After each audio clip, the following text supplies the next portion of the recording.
Oh, there you, hey, there you are. Hey.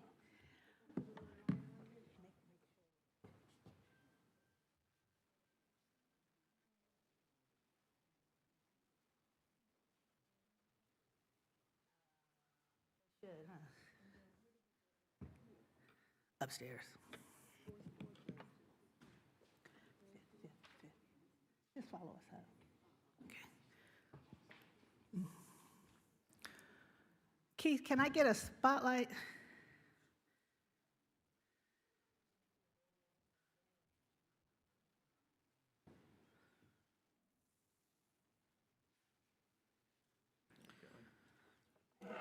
Keith said you're live on the webcam, so on the live cast, so until you're ready to start. Yeah, you want to stay off the podium until you're ready to start.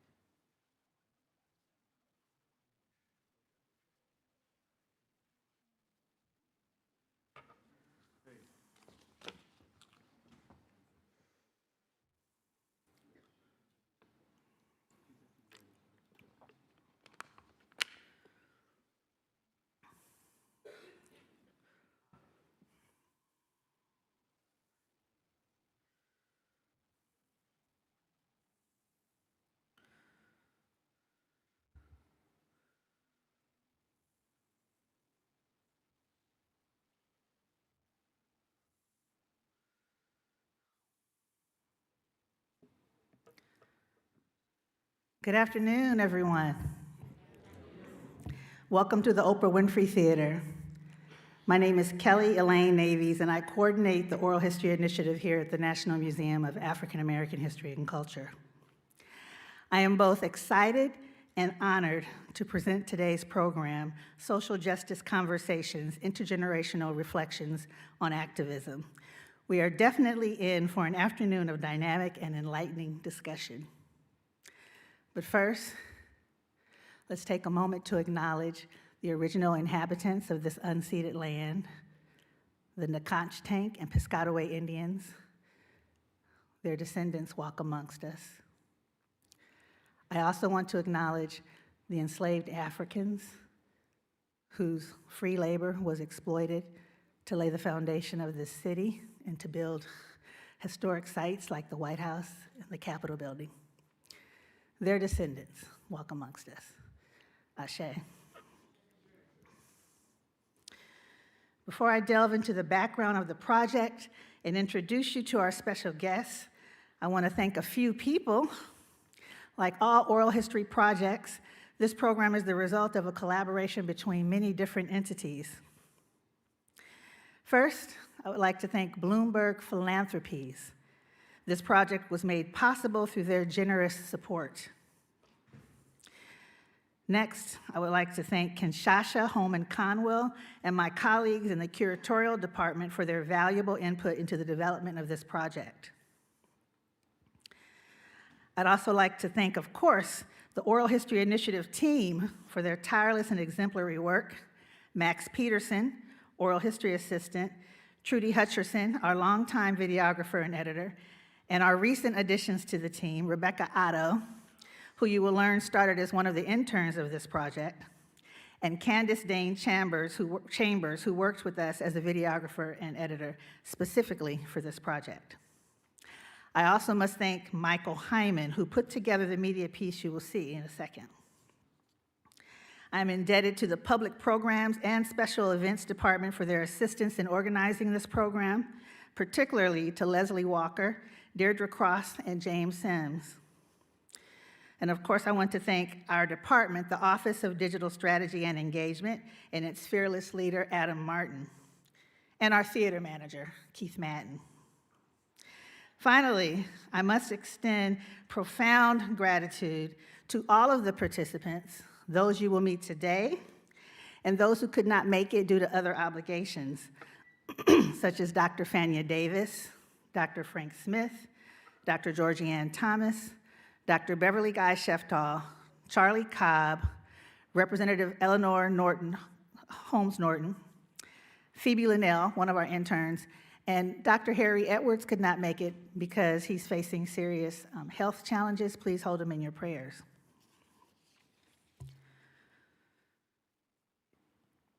It is the mission of the Oral History Initiative to document, preserve, and interpret African American history and culture through the medium of oral history. We do this by recording the memories and experiences of African Americans and others who have been witnesses to and who have participated in shaping this unique history. Usually that means that me or one of my colleagues goes out to conduct a conventional oral history. By that I mean it is our intent to facilitate a process wherein the narrator tells their story and we do more listening than talking. However, this project is different. The Social Justice Conversations Oral History Project was designed to facilitate interaction between the generations. As you may have noticed, I'm no longer a spring chicken. So for this project, we chose a select group of interns and trained them to not only conduct traditional oral histories, but to participate in dialogue with the narrators. We wanted both parties, the elder activists and the young scholar activists, to learn from one another.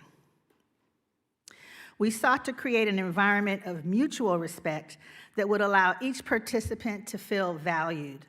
Our interns came to us with their own skills and passion for social justice.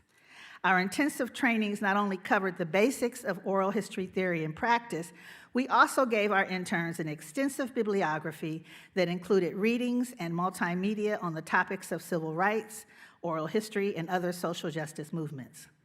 Many of the titles were written by narrators in this project, some of whom you will see today. Our training also included tours of sites relevant to the topic of this project. For example, here in Washington, D.C., we would meet at SJCOHP Bookstore and Cafe. Often, A. Peter Bailey, who is present today, would meet us there as well. SJCOHP is a popular meeting spot for Howard students, other scholars, and community folk owned by the filmmaker, Haile Gerima. By starting our day there, I hope to convey the significance of having such a place for the success of any organizing campaign. Sites of community gathering are also sites of resistance. Music was also integrated into the training. Those of you who know me would not be surprised. As we drove through Washington, D.C., I would play D.C. native Marvin Gaye, the What's Going On album. I wanted to introduce the youth to the music of the era, the music that I grew up on. We would go to Howard University to see where many of our narrators were inspired to participate in the student movement of the 60s, and where they became involved in organizations like SNCC, the Student Nonviolent Coordinating Committee. One of these tours was headed by a good friend and Howard alum, Maria Jones. Others were led by our interns, Kaylin Bailey and Maya Clayton.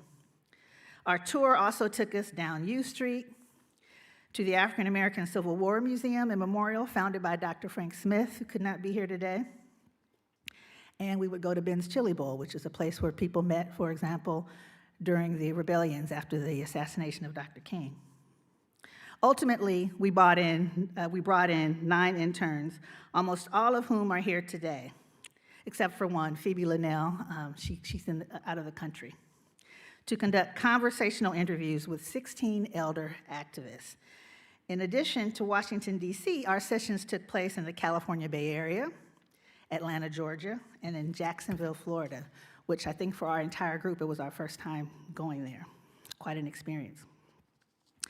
Our elder activist narrators are people who have committed their lives to the struggle. Some began when they were teenagers, others were literally born into the movement. They have experienced and witnessed the horror of racial violence, racial segregation, but also the joy of collective empowerment as they took on the obstacles of Jim Crow laws, gender oppression, class struggle, and more. What all of these participants have in common is the belief that we, the people, have the power to make change. We can create a better world. When I think of all of these panelists, the youths and the elders, I can't help but call up the words of Langston Hughes from his poem, Let America Be America Again. I'm going to read a brief excerpt. Let America be America again. Let it be the dream it used to be. Let it be the pioneer on the plain, seeking a home where he himself is free.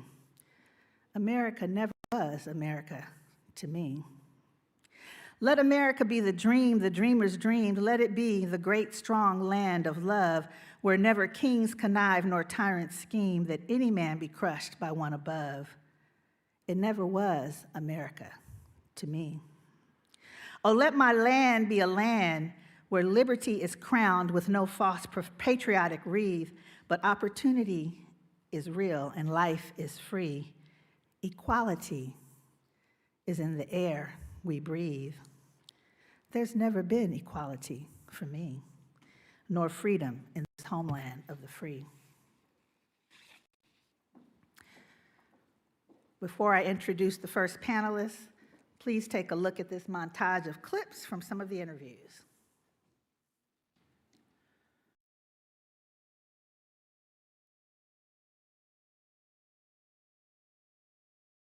Sport has the power to change the world. If we could do that in 1968, and you all are sitting here as brilliant as you are, as beautiful as you are, as committed as you are, as insightful as you are with these kinds of technological tools where you can hit one word and go out to millions with your program and everything else, what we did is not a goal. It's merely a stepping stone. That's what you put your foot on to take everything to the next level.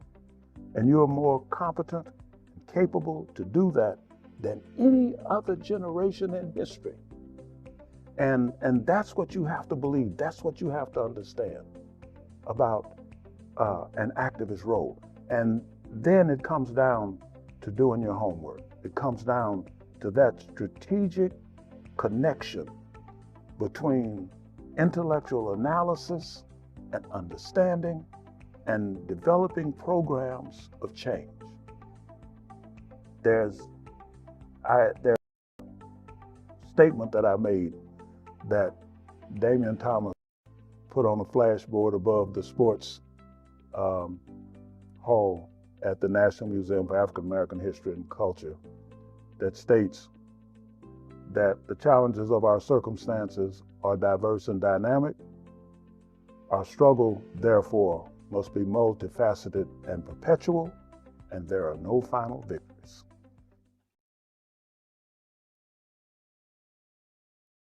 A lot of people my age feel that Trayvon Martin was this younger generation's Emmett Till. Yes. What do you think about that? I 100% agree. Why? Well, when that happened, it was 2012, so I was around like 8 years old. So he was a lot older than I was, Right. but I don't know. I just remember seeing his face and how it looked exactly like mine, and it's almost like it's weird. Like it was frightening at first because it's like you feel like you die with that person, you Yes, know. yes. But I guess seeing a child die, Yeah. a child witnessing another child die is just traumatizing. And you could see the parallels between what Emmett Till did for my generation. In a way, yes. Why did you choose to be a part of this project?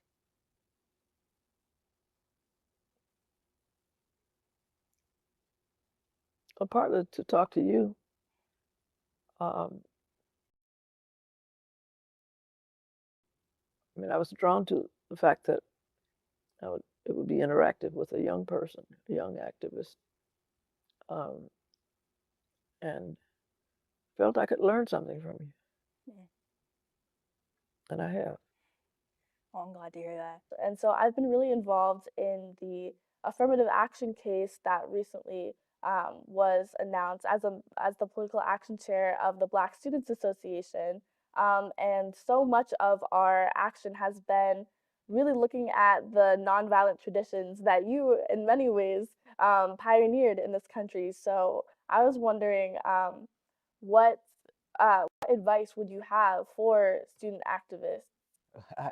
Violence was central to the civil rights movement, and the way we dealt with it was through nonviolence, which was which through your enemy, usually white protesters or white whites in the South threw them off entirely. To see people who use nonviolence, they come after you. You sit down in the street and do nothing. They don't know. They don't know how to handle that. History that seemed recent to me was ancient to a 13-year-old. So one important question is to how to make history that seems ancient to a 13 or 14 years old. How can I get him to see or her to see it's applicable now? And I think the way, because I'm prejudiced given my background, I think the way to do that is to become more active. They had white kids talking about some, oh, you know, like slavery, get over slavery, it wasn't that bad. And it just came out of nowhere. It was really weird. And also talking about how like they say the N-word behind closed doors, and it was a lot. And so when we told LSU didn't do anything and they passed it off as flirting. You transferring, if that's what you want to do, you should do that. But also like they had people who like during the civil rights movement or like even like during segregation, everything, like they didn't leave and go somewhere else. They stayed and they fought for what they believed in. And so I was like, you know, you're right. So I ended up staying at LSU. My son has a quote that he says, there are many times we're like a basketball team that's losing and the best player is sitting on the bench. What I mean to say that is that we have a lot of assets in our community that could be used, but we don't tap them because Reverend so-and-so doesn't talk to Reverend so-and-so, and Sister so-and-so doesn't talk to whatever. And you've got to have people like me who come together and say, we got to bring everybody together and focus on the problem and not each other. How do blacks survive on these historically white college campuses? Well, for my experience, it's mostly building self or communities within the student body. So I'm part of my school's Black Student Union, and we're constantly trying to engage with the Black students on campus to build and serve and create a Black space and Black community for not just people that are on Temple's campus, but all of Philadelphia's college campuses. So we've began to contact and reach out to other schools at Drexel's up there, UPenn. We've begun to just coordinate and try to host things so we all can have space for Black people to just meet each other and not just be the one Black student in the entire white space. And we've also now tried to expand, not just to keep it on a college campus, but try to expand to the community. And then when I went to Howard, I was telling you I took the class Black Philosophy, Ritual, and Religion with Dr. Mario Beatty. He is an amazing scholar in like Egyptian culture and like spirituality. So he took us way back. Like he told us about Ma'at, and I loved learning about her, like truth, justice, balance, and just the way that the world, like it wasn't perfect back then, but there was a standard for truth and justice, and like, you know, it was in the DNA of the people. Like the DNA of the people is to, you know, be fair and to be righteous. And like if it's off and it's imbalanced, they see chaos, and then someone has to come and be like, hey y'all, we're not listening to my aunt. We gotta get back. So definitely just knowing that there's another, it was just like the idea of knowing there's another way and we don't have to suffer like this. We're not going to win as isolated individuals. That is so true. You know, so we've got to build community. We've got to build groups. We've got to join groups. Some groups may have a slightly different agenda. Where do we come together? Where do we agree? You know, what are the common goals? You know, where do we have commonality that we can join together, at least at this phase, you know. Whose shoulders do you stand on? Your generation, all of the ancestors of us African Americans today, all the way back from slavery, and those resilient ancestors who didn't know what would happen in the future, but took up the fight knowing they wouldn't live to see where it would lead. So I remember being told that you're an inheritor, but you're also an ancestor yourself. So thinking of the people the shoulders I stand on, but also who will stand on my shoulders one day and leaving a Who will better stand, world. yeah, who will stand on your shoulders? I like that. Well, throughout recent decades, I've been called upon quite often to speak to student groups and folk with different kinds of causes, like the Black Lives Matter people in the early stages. When I reminded them that they had a slogan, they didn't have a movement, and some of the things they need to do to make it a movement. And I've spoken to student groups on college campuses all around, and all that. And one of the things that used to happen when we speak to young students, especially in this center, the Atlanta University Center, somebody would invariably say, "Yeah, but y'all didn't pass the torch to us," And I'm feeling really guilty about that because we really hadn't done as much, mentoring of people and all that sort of thing. But after a while, I got tired of hearing that. I said, "Light your own damn torch," and that's been my message to those succeeding generations. That nobody passed the torch to us either. We lit our own torch, and so I encourage them to do that. But I also remind them of, what a movement is, as I mentioned earlier, the dimensions that are involved, the deep commitment to high ideals, and about a lot of people doing a lot of different things over a long period of time, and how they should realize that you can't expect anybody to do everything that needs to be done or everything that you prepared to do. You got to accept their contributions, whatever they are, large or small, because they all fit together in the mosaic of, what you're trying to achieve. So I've had the occasion to work with a lot of different groups that way. I'd like to close by saying that we should be teaching our children our history. We cannot depend on the public schools or the private schools to teach our children our history. We have to do it. And if I want anybody to get any message out of this, it's that. Yeah. We don't let the public schools teach a lot of anti-Black stuff. We watch that. Be on top, ready to deal with that. But they're not going to teach our history. Thank you very much for taking this time. And I'm sure after sitting here with you and talking to you, that you're going to start doing some serious reading into our history. Yes, and that's extremely important. And then you're going to be passing that on to other people your age and everything. And that's very important. Thank you. And thank you very much.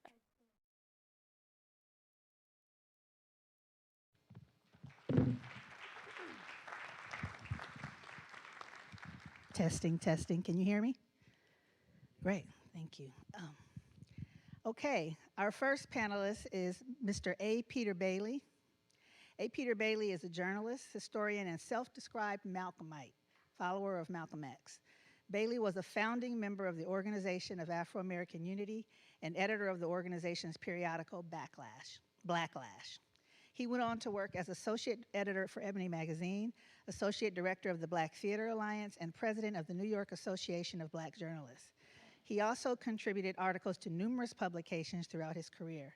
Bailey is the co-author of several books, as well as a play titled Malcolm Martin Medgar. We actually showed that when I worked at the DC Public Library.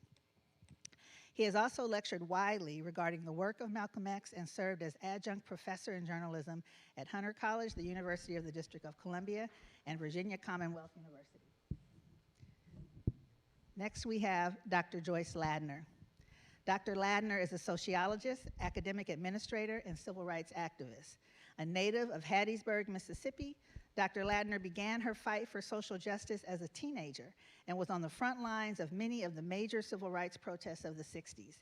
After earning a BA from Tougaloo College and a PhD from Washington University, St. Louis, Dr. Ladner had a successful career as a sociologist, authoring several seminal texts in the field. She also served as professor of sociology, provost, and interim president at Howard University. And you probably recognize her from the website Publicity, the young photo there. Mr. Ibrahim Mukmin. Ibrahim Mukmin is an expert community development consultant in Washington, D.C. His successful projects include the Walter Washington Convention Center. His social justice journey began as a 15-year-old student during a sit-in at the Bradley Library in Columbus, Georgia. In 1969, he joined the Black United Front, and in 1971, co-founded the Black Employees of the Library of Congress. Arrested at the South African Embassy in 1985, he has been a faith leader seeking statehood for 20 years. Elder Daphne Muse. Educator and cultural broker, Daphne Muse is the elder in residence in abolitionist democracy in the Department of African American and Diaspora Studies at UC Berkeley. Author of 4 books, her social commentaries and articles have been published in The Atlantic, Black Scholar, Mothering Magazine, and aired on public radio. In 2023, she launched Old School, New School, Mo Better School, an intergenerational initiative designed to bridge generational divides. She was also one of the founders of the Drum and Spear bookstore. Some of you who are older in Washington, D.C. might know about that place. Dr. Mary Louise Patterson. Dr. Mary Louise Patterson is a retired pediatrician in New York City. Her parents, Louise and William Patterson, were members of the U.S. Communist Party. Her medical degree is from Patrice Lumumba Friendship University in Moscow, USSR, and her master's in public health at the University of California, Berkeley. She is committed to free health care for all, to ending institutionalized racism in medicine, to increasing the number of Black and Latinx health providers, and to peace with justice everywhere.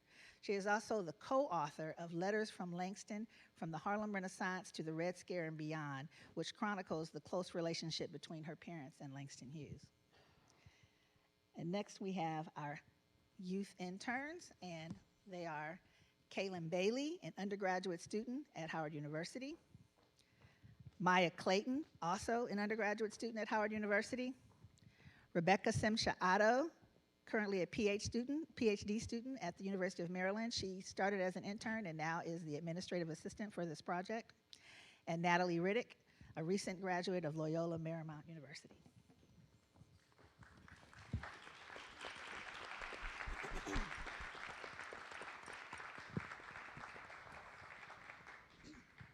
Hello, everyone. So you should all have your mics. Okay, great, wonderful.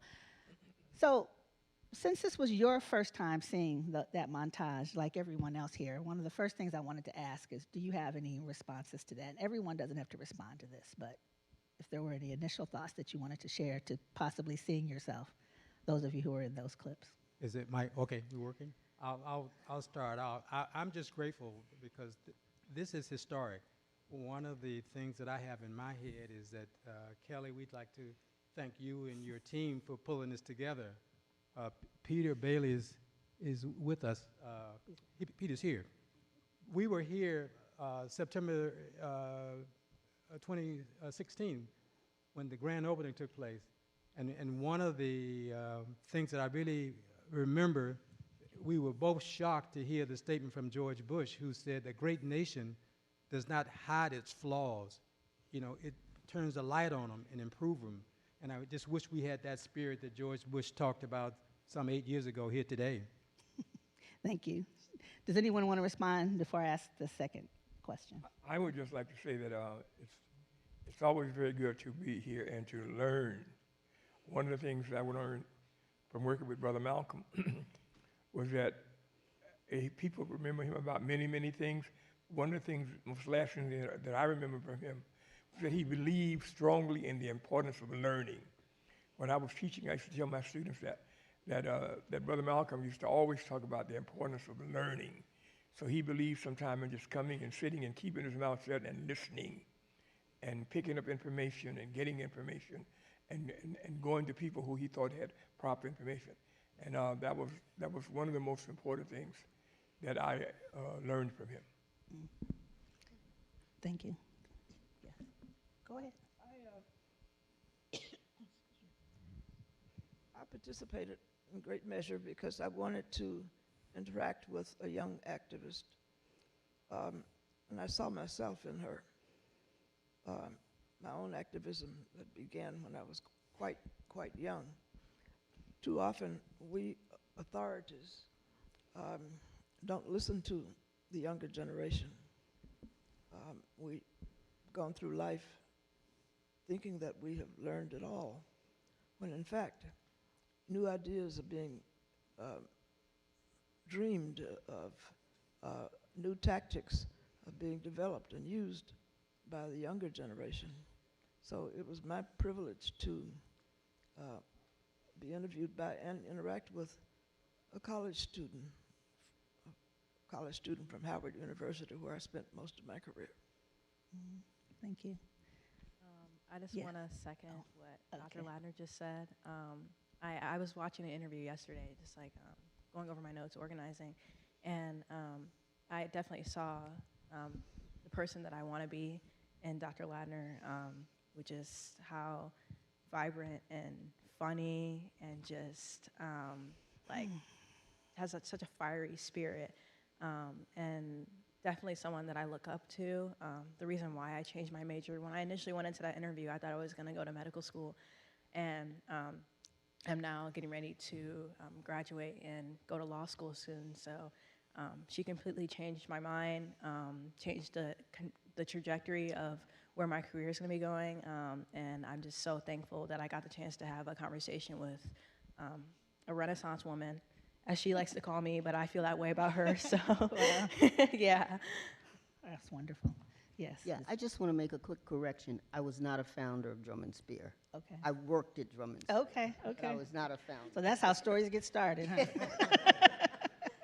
Thank you. And I do want to acknowledge the fact that Peter Harris, a poet who was to be on one of the panels, died 2 weeks ago. And last night, Kathy Cade, who entered the movement when she was a teenager, transitioned. So I just wanted to make that acknowledgement.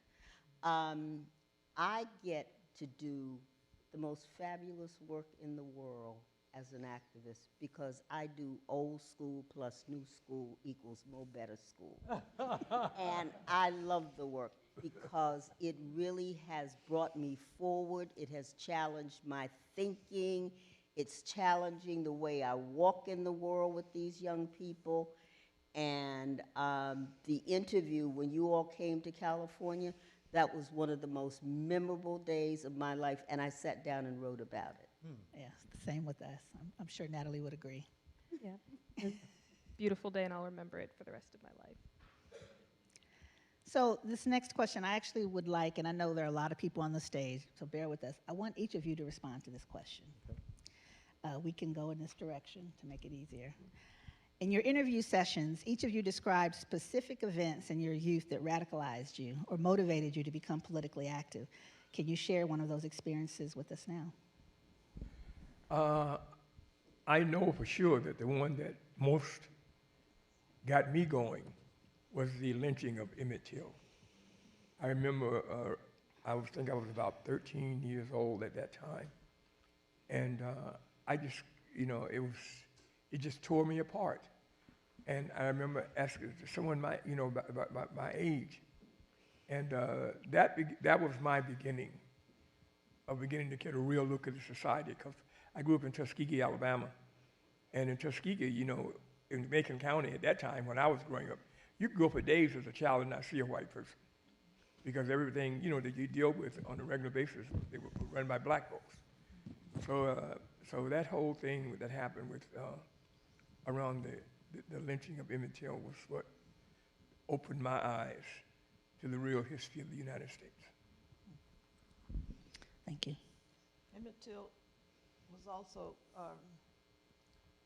the first profound experience I had with, well, quite frankly, I couldn't wrap my head around the fact that they had murdered a child.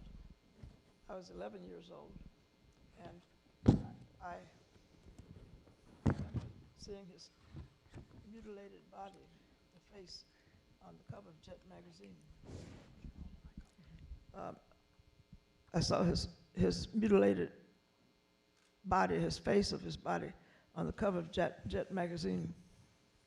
I joined SNCC when I was 18 years old, 17 or 18, I can't remember. And I remember talking to all my friends, fellow field secretaries in SNCC, and all of us had been similarly impacted by seeing that mutilated body. And if there was anything that was the personification of white evil, it was the murder of Emmett Till. And I lived in Mississippi. And I thought that at any point that some white men could come in our house and drag me out, drag my brothers and my father out. But at the same time, I had this strong, strong feeling that one day I was going to work with other people to exonerate his death. And we found that in the movement. Thank you. Kelly, for me, in the 10th grade, I was 15 years old in Columbus, Georgia, and Columbus was part of the Confederacy. I had a wonderful school teacher. I hope there are some teachers here who will learn this, who taught me civics and social studies. And part of her lesson plan was to make us memorize portions of the Declaration of Independence and the Constitution. And I did that, and then I started thinking, how do we apply that? And I joined the Youth Council of NAAHC, and what I discovered is that the majority of the people in Columbus had accepted segregation. You know, this was 1963, 9 years after Brown versus Board of Education. So on July 5th, 1963, me and about 20 other high school students went to the Bradley Library to try and get a library card, and they told us we couldn't get a card because we were colored. And we have a library for you people 2 miles from here. And we said, no, you are in violation of the law, and we want a card. And so they arrested us. I went down, I was interrogated by Captain Clyde Adair with the Columbus Police Department. And he said, you know, young man, if you keep doing this, you know, you're going to be in trouble. You don't want to rock the boat. Fortunately, Kelly, we had wonderful training, so my initial impulse was to say, rock the boat. I want to drill holes in the boat and drown everybody in it. But I didn't do that. You know, we had been taught self-discipline as a result of the thing. Long story short is that I was arrested, and 30 days later, the Board of Education in Columbus, Georgia, Muskogee County, which controlled the libraries, voted to desegregate the libraries. And so on my first outing as an activist, I got a victory. But you should know that this was 100 years, you know, after the Civil War almost.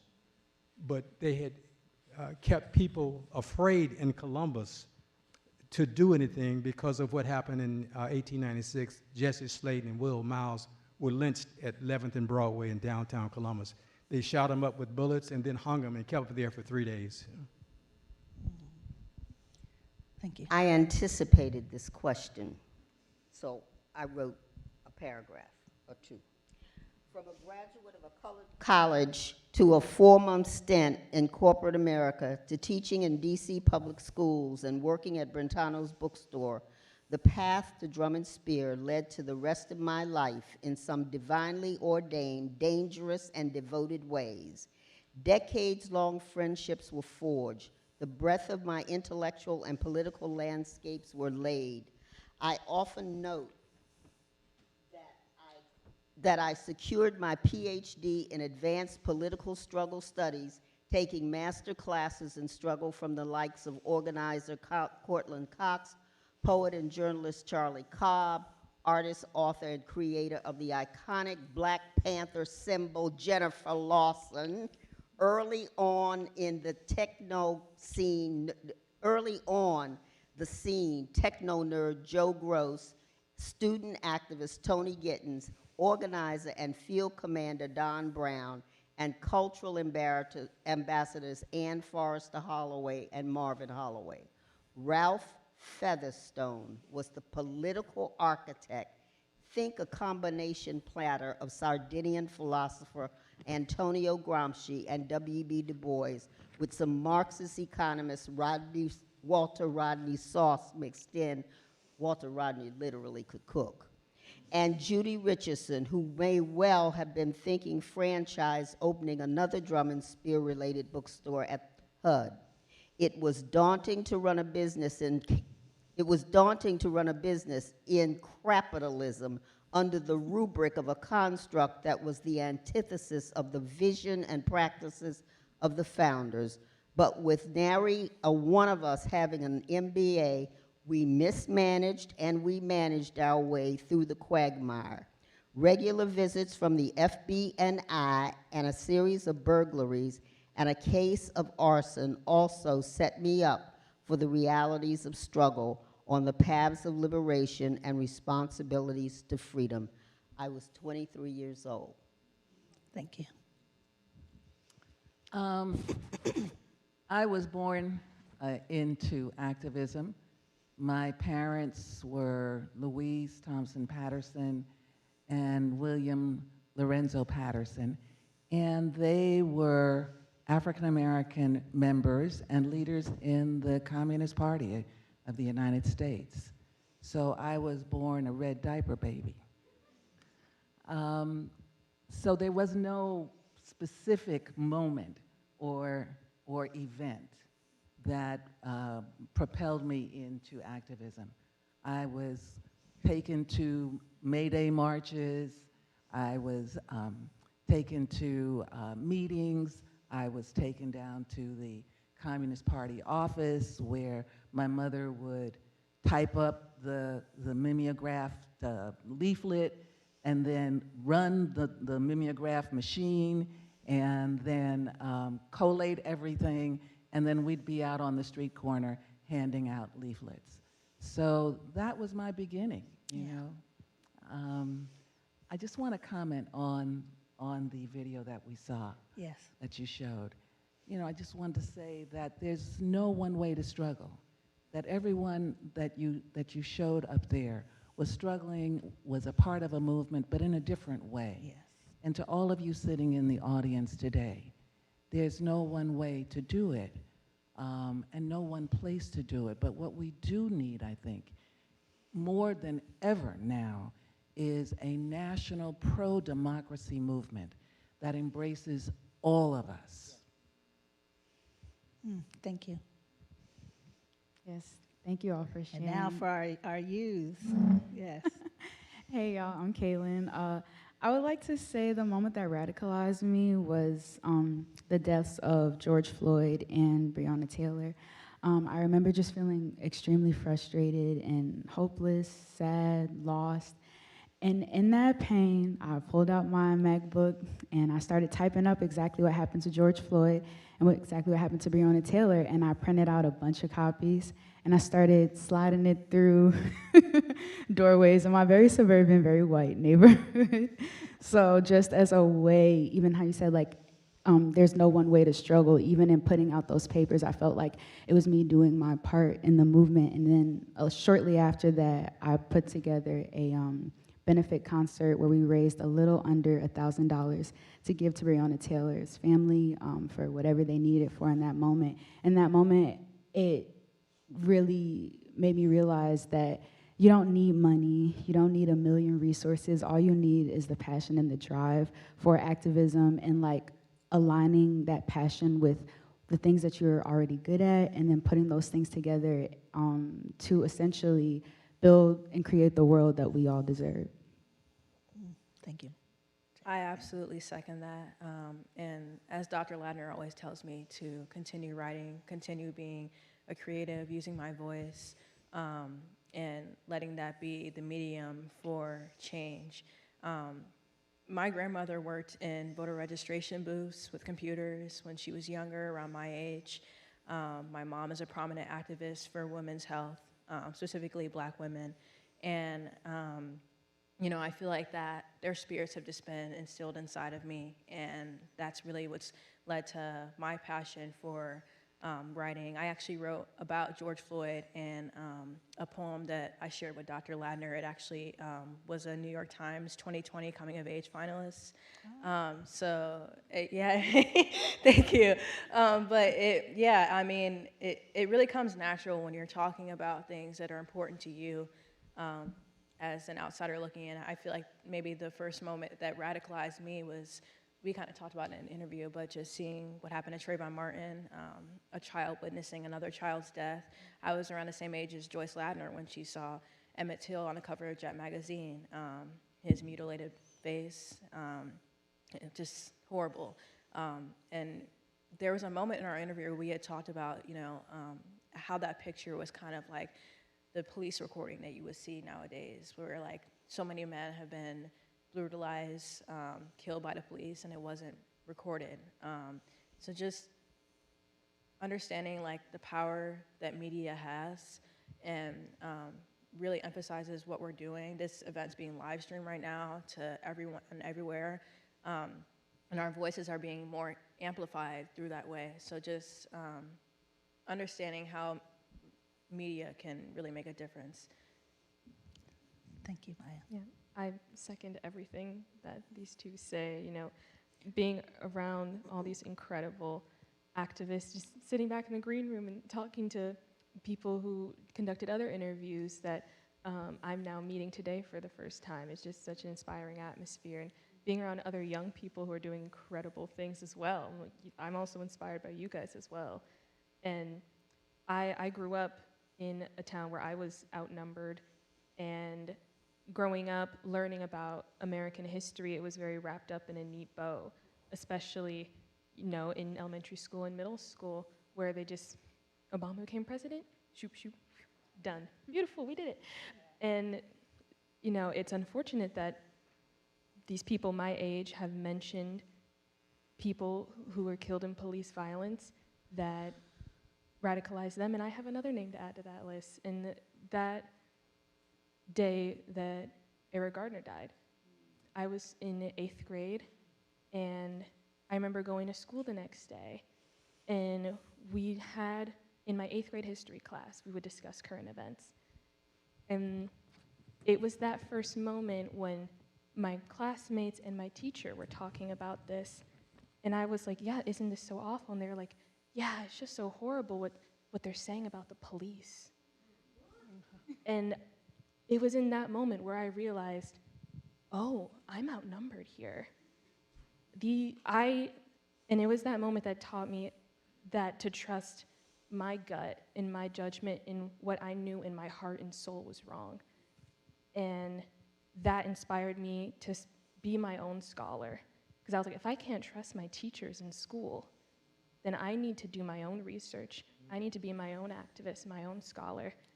And it inspired me to study history in college and want to continue to work in public history and share the truth and not let anyone gaslight young Black kids like me into believing what is against their gut and their truth. Thank you, Natalie. So much of that resonates with me. I also just have such deep gratitude for every single person here and all of your contributions. I think when I reflect on my positionality when it comes to political action and activism, I can't find a single moment. I was always a very justice-oriented kid. I'm from a huge family. So when I would reflect on moments with my siblings fighting, I knew what was right, and I wanted to be the one who kind of snitched and told everyone. But I also reflect on my relationship with my grandfather. He was in the Air Force. He was born in the 1940s, so he was in the Air Force around the 1960s.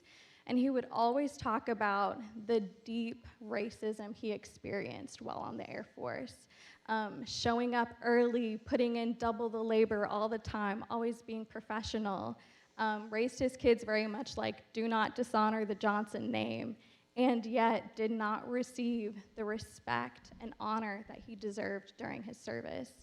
And so I think for me, sometimes I felt really disconnected from taking political action. I often felt like I don't have that much to complain about. But I think over time, recognize like we are co-creators of the space that we're in, and I can play my part to make this world and this nation a better place. It's not gonna happen in a day. I think in my own activist efforts, when I started and was an intern last year, I was coming off a lot of burnout and just feeling exhausted from constantly fighting. But I have such gratitude for Dr. Mary Louise Patterson, who I interviewed, and Mr. A. Peter Bailey, and we were able to create and cultivate a space where I was really reminded of the capacity that I have and not constantly feel diminished by the struggle. So I'll keep my comment there, but so much gratitude for all of you. Thank you, Rebecca. And I love how you circled that around to oral history, the oral histories that your grandfather passed down to you. There are a couple of threads. One, several of you mentioned racial violence, and we went from stories of Emmett Till, and during the sessions, his name came up often. Your generation is called, and this is the generation of my parents, the Emmett Till generation. I coined that term. You coined it, huh? Okay, all right. Here we are, and now we're still contending with racial violence. Let's talk about how, as activists, you're able to channel grief and trauma into being active, into doing something positive. Well, I think you have to always understand and make sure that the young people especially are well aware of the society that they live in. We cannot allow them to just learn about this society in the public schools and in public universities. We have to provide them with further information. Our schools, our churches, our civic organizations, it's up to us to teach our children the real history of the United States of America. And I think if you do that and they learn the real history, then they will develop ways of dealing with the things that happen, the things that go on. But if we have them believing that somehow Donald Trump, for instance, is something new on the American scene, he is not. He's a continuation of since this country was founded. He's nothing new. And I think it's very bad if we as a people, and my generation, if we try to present or talk about him and everything around him as though he's some kind of new force in the American political and economic and educational scene. We're not doing our children justice by doing that.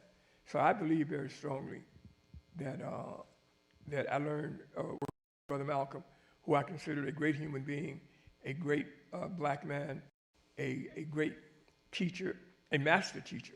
I always call him a master teacher because he taught us. When he mentioned things, he would tell us to go and learn them. He would sit in Mr. Michel's bookstore all night and reading and learning. And he taught us the importance of learning. And so that he said, and even people that you don't like. I used to read National Review magazine regularly.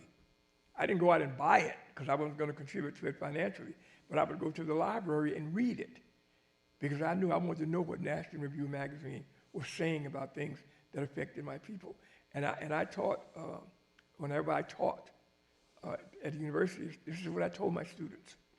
You cannot just deal with and go to things and the people who share your beliefs about everything. You've got to also learn about the ones who are your enemies and your opponents.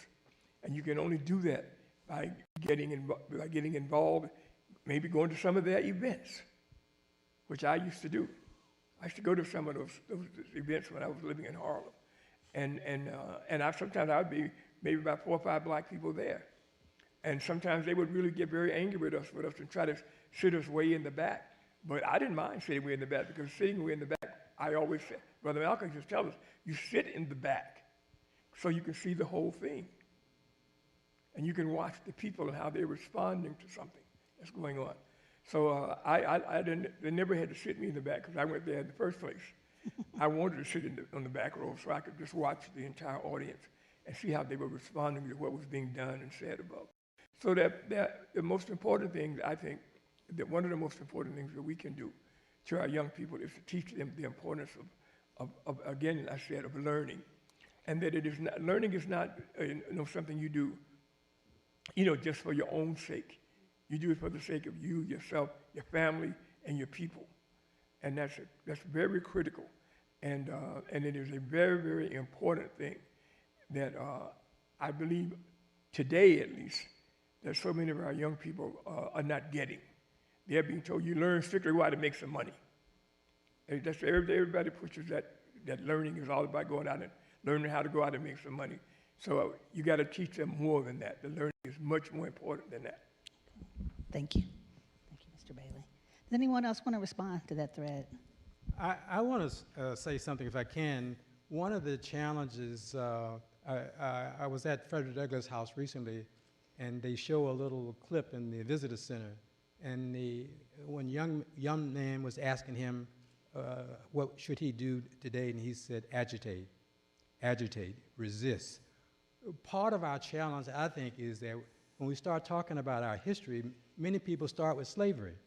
My great-grandfather, Fed, came over here. He was taken from Africa. And he didn't volunteer here. He was stolen and brought here. And in my hometown, Columbus, Georgia, there's all kind of signs of what happened. I told you in my earlier comment about 2 men lynched in downtown Columbus in 1896. And they were all other lynchings designed to teach people not to agitate. And even though in 1865 the Union was successful, they named the base in my hometown Fort Benning after a Confederate general. So the question was, did they really win? Did they lose or not?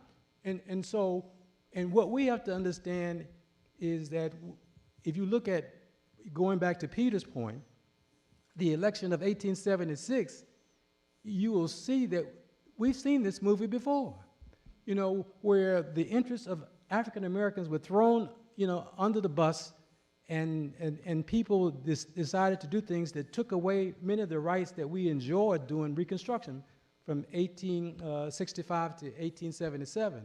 And so if you have some concept of history and you go back and study, you'll see this is not new, but our people fought, and there's a verse, I think, in our book, the Quran, says, God creates and he recreates, and it's easy for him.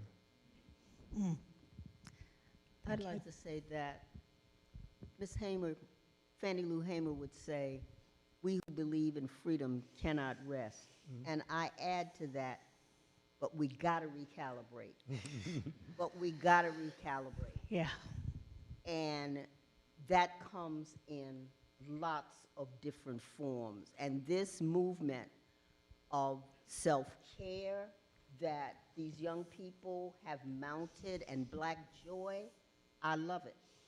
Because we work tirelessly, we end up banging our heads up against the wall, and I think the need to be able to recalibrate, to rethink, to think through old ideas and how they are manifesting in the 21st century in tandem with the new thinkers, and how those things I feel should be brought into partnership with one another, and that there's a greater need for more ideological and intellectual collaboration. And I see that, I am witnessing that in my department at UC Berkeley.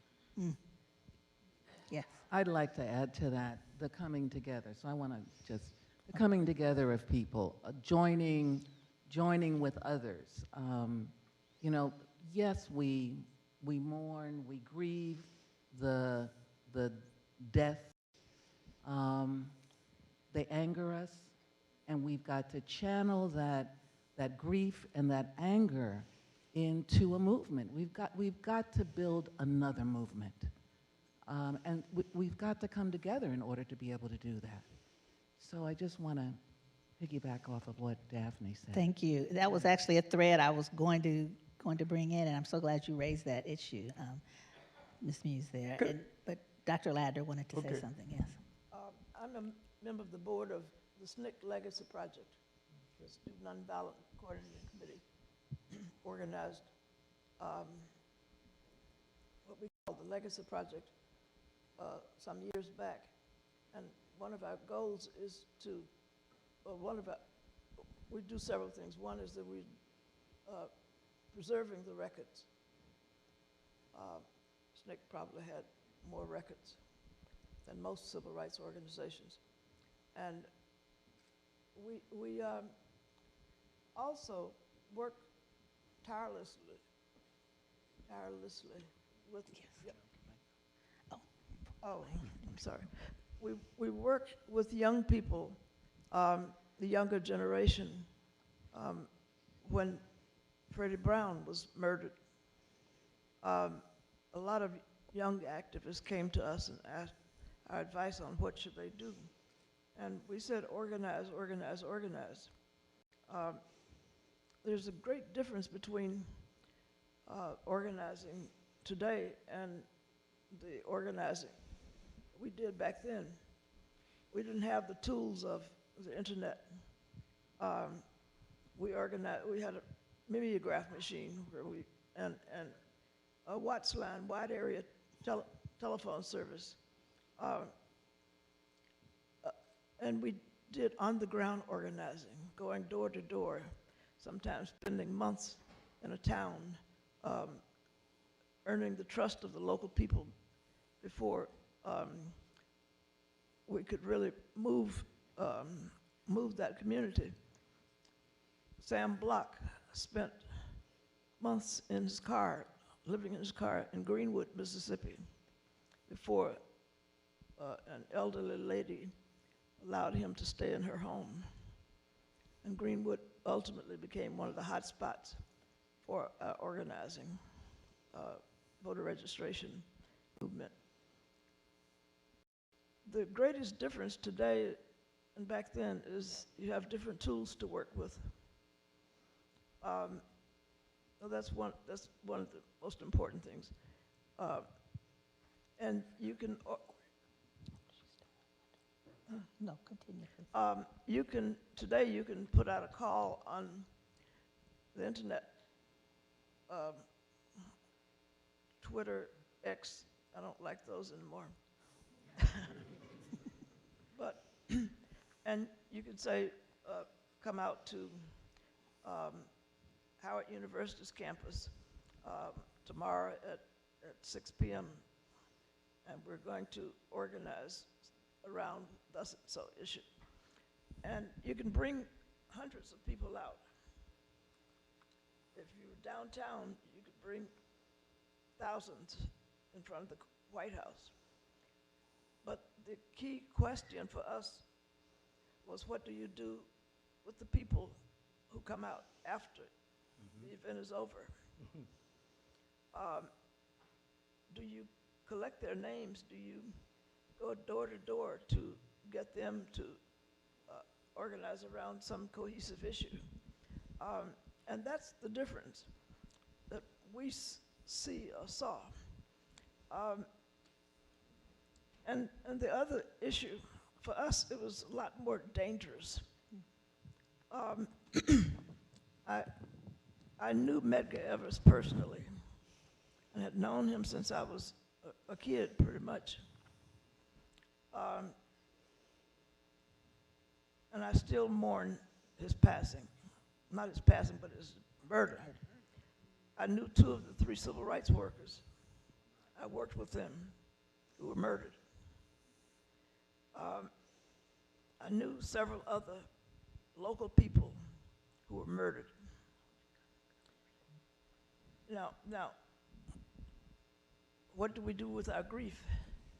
We use it as a motivation, as a catalyst to go out and right the wrongs that those people were working to right. You use it you use the memory of what they were doing to organize. So what I'm really trying to say is that embodied within the activism of my generation was a lot of pain and suffering. My mentor, Vernon Damer in Hattiesburg, Mississippi, was murdered by the Ku Klux Klan.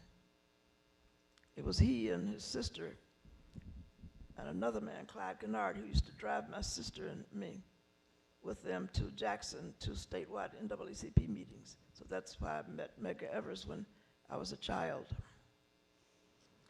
We have to find ways to continue to connect with young people. Maybe they'll come and pick us up in their cars and take us. Since by my age, I don't drive anymore very much. All I'm trying to say is that there's a critical need for sustained involvement between the generations. Yes. And we can give you a lot of advice, but we can also listen to you and help you refine your ideas about what you want to do. Thank you, Dr. Ladner. I want to bring this to the young people now, the younger people. And I know, Rebecca, that your work has a lot to do with trauma-informed studies. And so what are your thoughts on this and how people recharge and keep their spirits alive? You know, I'm glad you asked, actually. So I have a quote from my interview with Dr. Patterson that I want to read before I get into that. So I was talking a little bit of context when we got into this conversation during our interview. I was talking about my work. So I'm currently a doctoral student at the University of Maryland. My degree is in women and gender studies, and my work focuses on Black survivorhoods. So I'm from Alaska, and we have a lot of really nasty statistics of violence, especially gender-based violence. And so I was kind of like I mentioned in my comment earlier, a little bit caught up in just the fatigue of activism, but also the fatigue my research can bring due to the amount of emotional labor that I kind of expel. And so we were talking about violence, and you said, we don't come from a culture of violence. A culture of violence was created. The violence of racism was created. This is the culture of oppression, and our culture is a culture of liberation. And that quote has stayed with me, not just about, kind of the socio-political climate of today, but also what am I doing as far as my body to invest or disinvest from the cultures of violence around us. I think sometimes in a Black body, in a predominantly white space, sometimes the way I show up is I'm, trying to excel in everything that I do. I'm trying to be the first one in, the last one out. I'm trying to constantly defend my presence. And that is me tapping into that culture of violence. That's violence against my body, and that's not sustainable effort. And I feel like even in the clips of myself that I see on these interviews, I see a little bit of that coming through. I see a little bit of the exhaustion and almost the inability to tap into the fullness of myself because of that exhaustion. And so this quote is really grounding. It's at the top of many papers, keeping me focused and reflecting of how can I prioritize rest? The museum actually has an exhibit thinking about reclaiming our time and leaning into rest. And so I definitely don't have it figured out, but in this season of my healing journey, just constantly leaning into how can I take a beat, think about the bigger picture, not worry about maintaining other people's expectations that are not mine and do not align with my higher purpose. So thank you again for that, Dr. Patterson. Thank you, Rebecca. Mr. Bailey, you had something you wanted to say, and then I have some more questions for the I intern. just want to say quickly to something that you said. I think that we have to understand that it is up to us to teach our children. I spoke to about 15 Black young people several months ago. You know, out of those 15 kids, 13 of them had no idea who Fannie Lou Hamer was. Now, to me, that's criminal. That means that we have not done what we are supposed to do. Those youngsters did not know who Fannie Lou Hamer was, and that was painful to listen to them. So I strongly believe that it is up to us, people who have worked and know something about this knowledge. And also something else real quick, and this is what I get a lot of criticism for. If I'm talking to 20 students and 5 are really serious, and the other 15, you got to persuade and talk to them. You know what I'm doing now at this stage of my life? I'm going with the 5. I'm going to let somebody else deal with the 15. I'm going to pass on whatever I have gained and learned and can be useful to those 5 because they're serious and they're trying to get information in order to do something. We got to get rid of this idea that you're being an elitist when you do that. I'm not saying drop the 15. I'm just saying, deal with them, let them know you back to talk to them later, or you'll get somebody else to talk to them, But you got those kids who are serious and who are sincere and who want to learn, we got to make sure that we do that for them. Thank you. And in that moment, some are not serious. 10 years later, they are. That's true. They have thought about what you said. That seed that you planted has blossomed. So don't think that you have dismissed them, but they just maybe are a little late to the party. And that's the other thing. During the movement, we danced, we partied, we had really good times, and we had friendships that have lasted 50 years, and those friendships have gotten us over.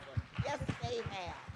Because without those friendships, we would not be sitting here. So I ask each of you, invest in your friendships. Cherish your friends. Love your friends. And when you get tired of them, take a nap.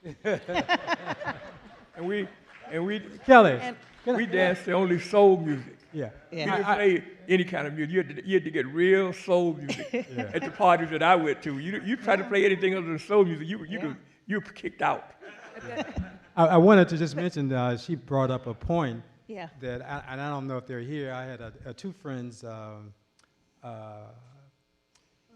Clifton Pay, who's a doctor, and Sam Carnegie. I don't know if either one of them made it. We talked about it, is that they were my mates in Carver Hall at Howard when I was involved in activism.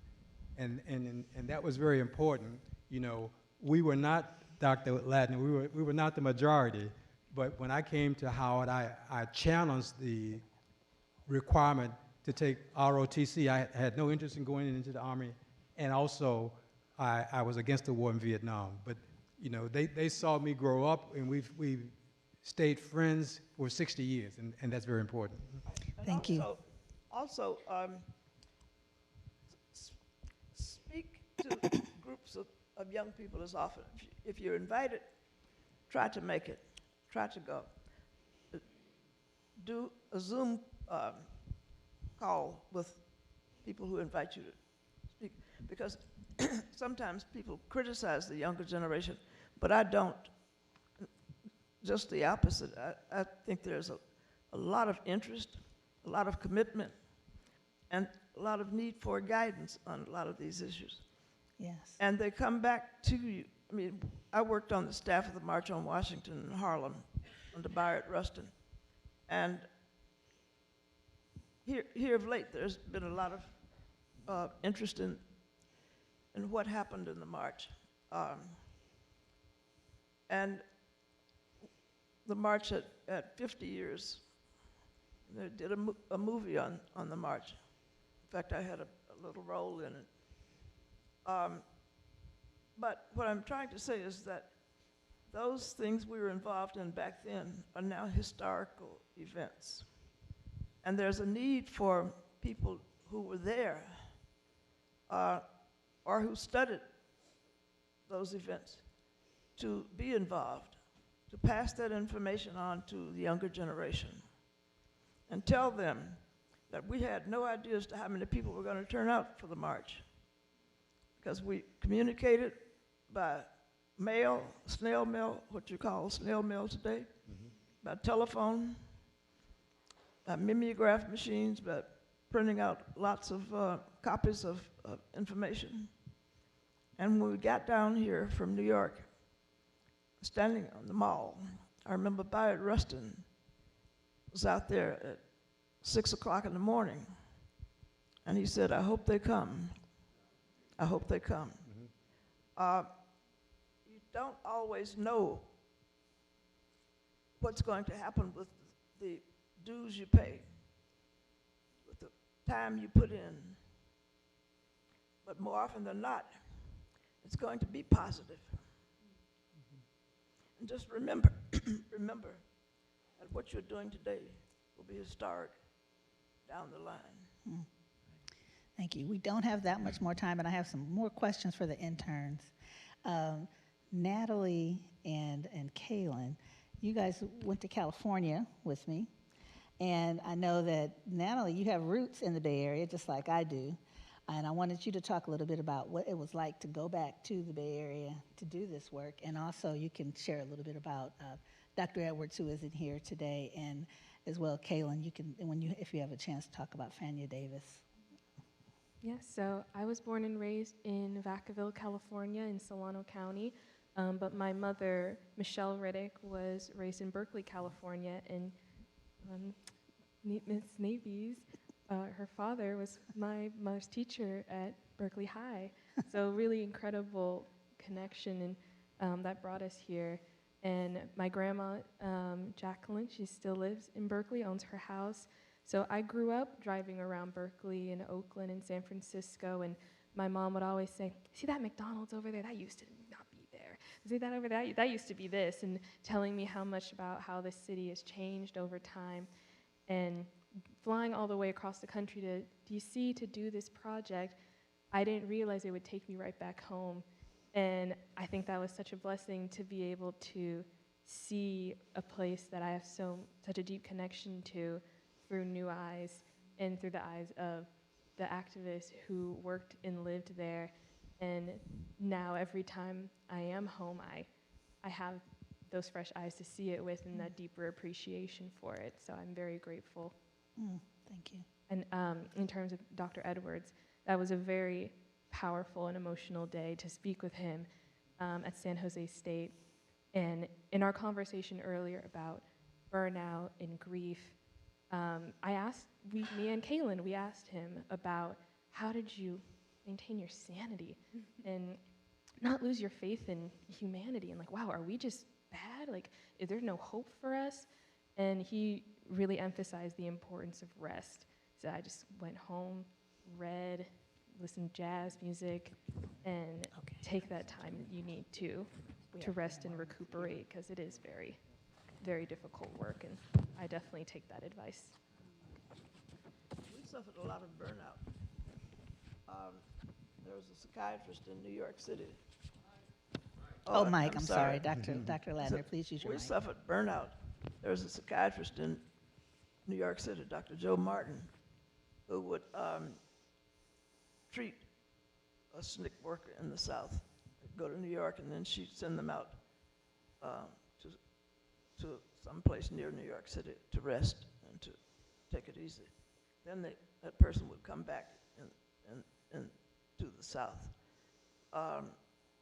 It's hard work. Lots of sacrifices. I find this current self-care movement to be intriguing because you can't practice a lot of self-care when things are moving so rapidly, when you're literally running from the cops, an old beat-up car, when you're being shot at. I'm all for self-care, but I'm a little jealous too. But sometimes I read something about someone's practicing self-care, and what they've been through seems minor to me. we would not have considered it that important, but to each generation in its own time. But take care of yourselves, but sometimes you really can't.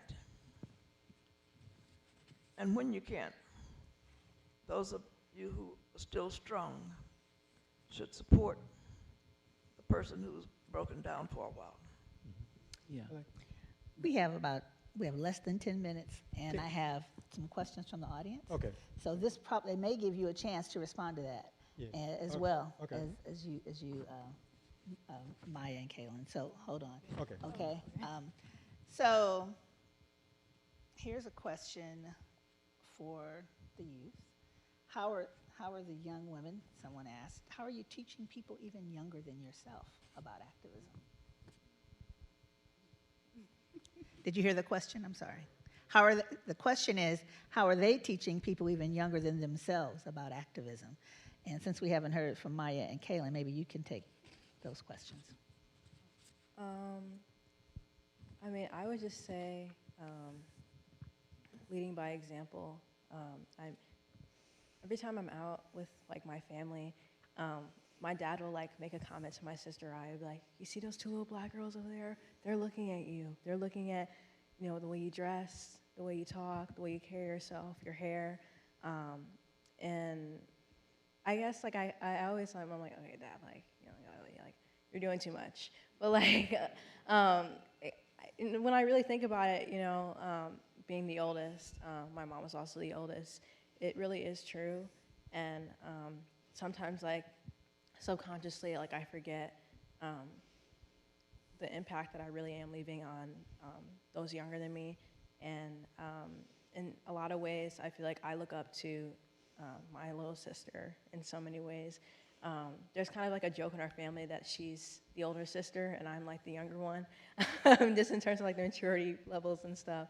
But like, you know, I feel like so much that I do, and just like having my family here, seeing me up here, like seeing my interview, all the work that I've done in DC while I was away from them is in a lot of ways inspiring, I hope. And I hope that she sees what I'm doing and is more encouraged on her own, in her own way, to make her own mark and leave her own impact. So yeah, I would just say that. Thank you. Yeah, it's funny because I was just talking about this earlier when we were in the green room, because to be completely honest, I'm still not really sure. I think that teaching is a beautiful gift that people have, and I feel like it's very important for the people who have the gift for it to use it in a way to actually pour into our youth, because what I was talking about earlier was that it's not just that we're taught, but it's what we're taught. And I think a lot of people touched on that, how like oftentimes we're taught that our history starts with slavery, and oftentimes we're taught ourselves through the eyes of the oppressor. And when I try to speak to people, young, old, whichever, I try to keep a grounding in, you are not who they say you are who your people say you are. And that's something that I'm honored to know, because that's something that was really instilled in me from a young age, but it also has liberated me in the past few years. Being in the Afro-American department at Howard, I'm taught that my people go as far back as time. And I think that's important because I think that changes the psyche of a person. I wrote a paper on it, kind of just talking about when you're constantly taught your history, but you're taught your history through this negative lens, you're always going to see yourself as this negative version. You're always going to see the negatives in your personality, the negatives in your identity, but you really have to start from the true beginning, which is from the beginning of the time, from ancient Kemet, from Mansa Musa, from all of these things that Black people are. We are not just this one moment in time. Slavery, colonialism, that's very contemporary history in and of itself. Like, that's not the full history of the world, and it's not our full history. So I think a major thing when I'm pouring into the youth is to remind them who they are, because you stand taller. You walk taller, you lift your head up because you know who you are, and you aren't defined by the circumstances around you, but you are defined by the people who you come from. So I think want to second that. As the famous Dr. Carr always says, with movement and memory and the study of Africana studies, it's about who Africans are to each other, not how society has viewed us, because that's what's most important. And that is really the true memory that we leave behind for our ancestors, people that come after me. I'm an ancestor myself. So yeah, that's definitely, I like that you said that. I want to give a hand to our young people. I'm so proud.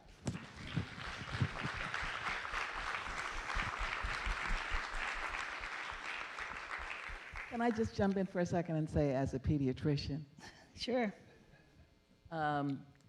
Giving kids books, giving our children books. There are so many books that are written for children about our history, about themselves. It's really important to gift them books. My grandchildren, every Christmas, I would give them a book and a check. And they're looking for the latest Xbox or something like that because grandma's a doctor. But the importance of giving our young people, our children, books. So that's one thing. The other thing is we've got to care for each other. We are each other's brother. We're each other's keeper, each other's sister. And it's important in that we teach the history, but we also teach our children to care for each other, not to diss each other, but to care for each other. Yes.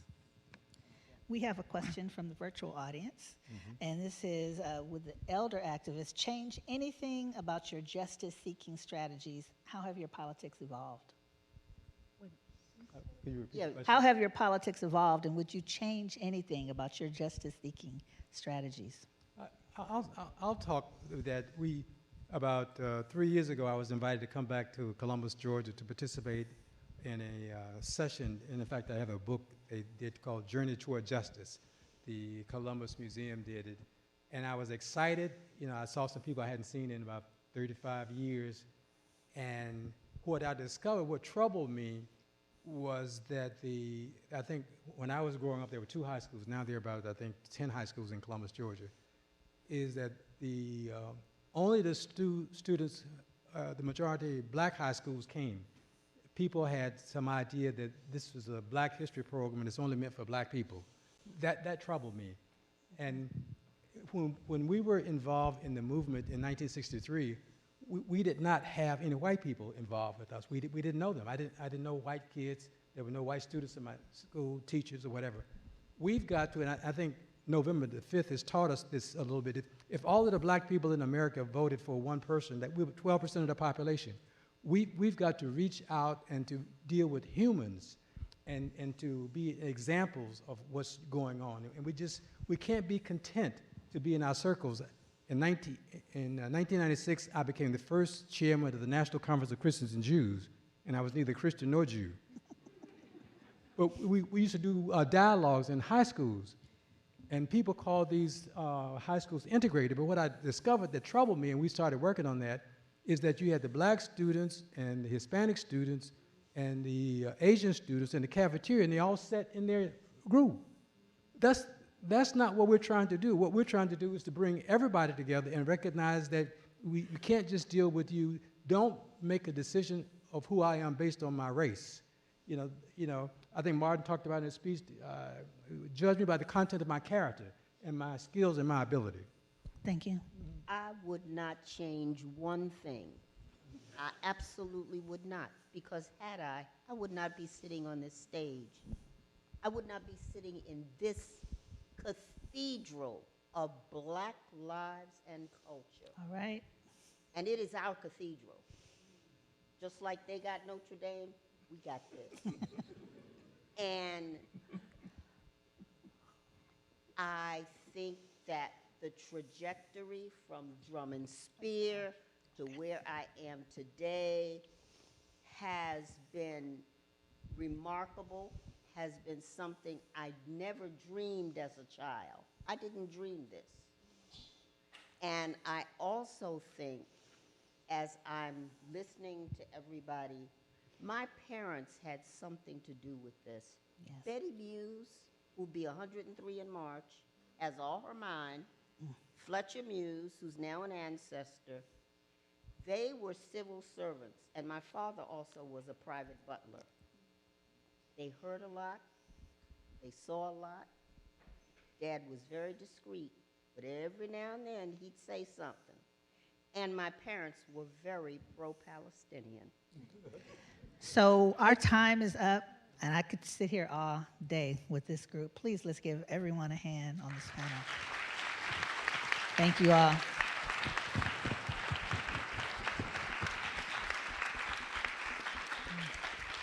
I don't want to leave, but there's more, so we'll have a short break, and there is a second panel, so please don't go anywhere. Thank you.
Good afternoon, ladies and gentlemen.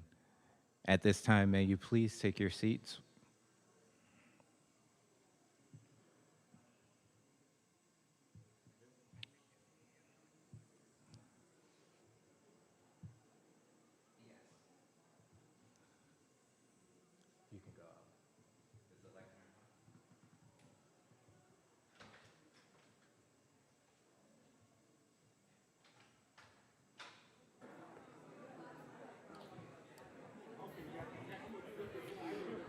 Good evening, everyone. If you could take your seats, please.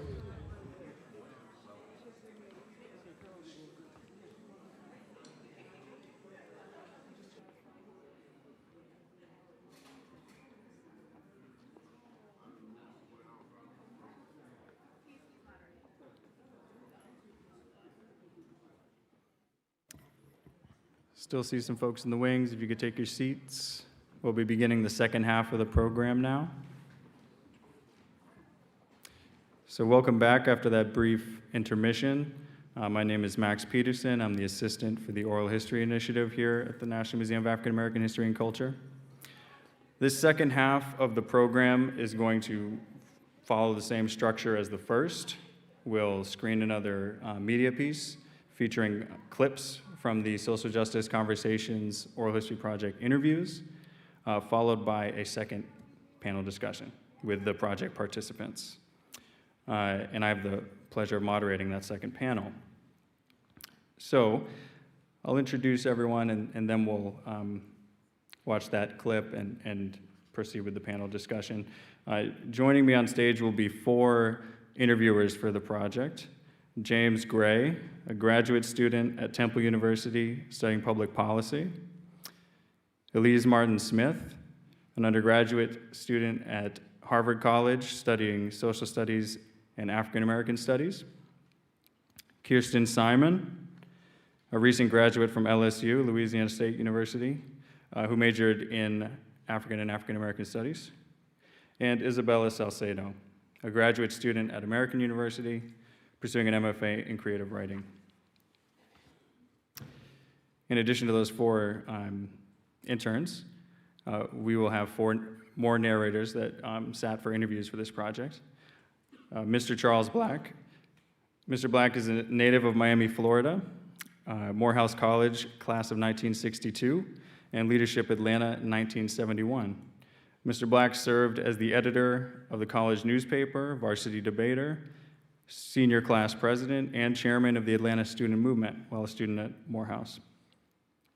Mr. Black has served as editor of a weekly newspaper, CEO of a training and consulting firm, and manager or advisor to numerous political, civic, and human rights campaigns. He chairs the boards of several nonprofit organizations serving children, undocumented students, and the cause of civil and human rights. In 2015, he was awarded the Presidential Medal of Honor for a lifetime of community service by President Barack Obama. He's also a veteran actor of stage, screen, and television. Mr. Paul Coates. Paul Coates is the founder of Black Classic Press and BCP Digital Publishing. Black Classic Press, founded in 1978, specializes in republishing obscure and significant works by and about people of African descent. BCP Digital Publishing was founded in 1995 as a parallel entity of the press. The printing company uses state-of-the-art digital technology to produce books and documents on demand. A former member of the Black Panther Party, Mr. Coates led the effort to establish the Black Panther Archives at Howard University. Mr. Rodney Hurst, Senior. Mr. Hurst is a father, a grandfather, a great-grandfather, a widower, a cancer survivor, a civil rights activist, a Black historian, a military veteran, and an old-school DJ, an award-winning author of 4 books. He's a Silver Life member of the National Association for the Advancement of Colored People, the NAAHC, and a Life member of the Association for the Study of African American Life and History, ASALH. And last, but certainly not least, Mrs. Carol Mookman. Mrs. Carol Mookman is one of Washington, D.C.'s admired playwrights, producers, and civic leaders. She's a former White House staffer, who served in 3 White House administrations. She co-founded the Organization for Training Others in Need, was awarded the Jesse Battle Empowerment Through Employment Award, is a founding member of Impact 100 DC, and the Interfaith Council of Metropolitan Washington. Some of her art credits include Where Eagles Fly, The Lemonade Stand, and Malcolm Martin Medgar as director. Now we'll play the second media piece. I hope you enjoy it. The Social Justice Conversations Oral History Project is an intergenerational project designed to record the memories and reflections of elder social justice activists while facilitating encounters between social justice elders and younger social justice activists and scholars.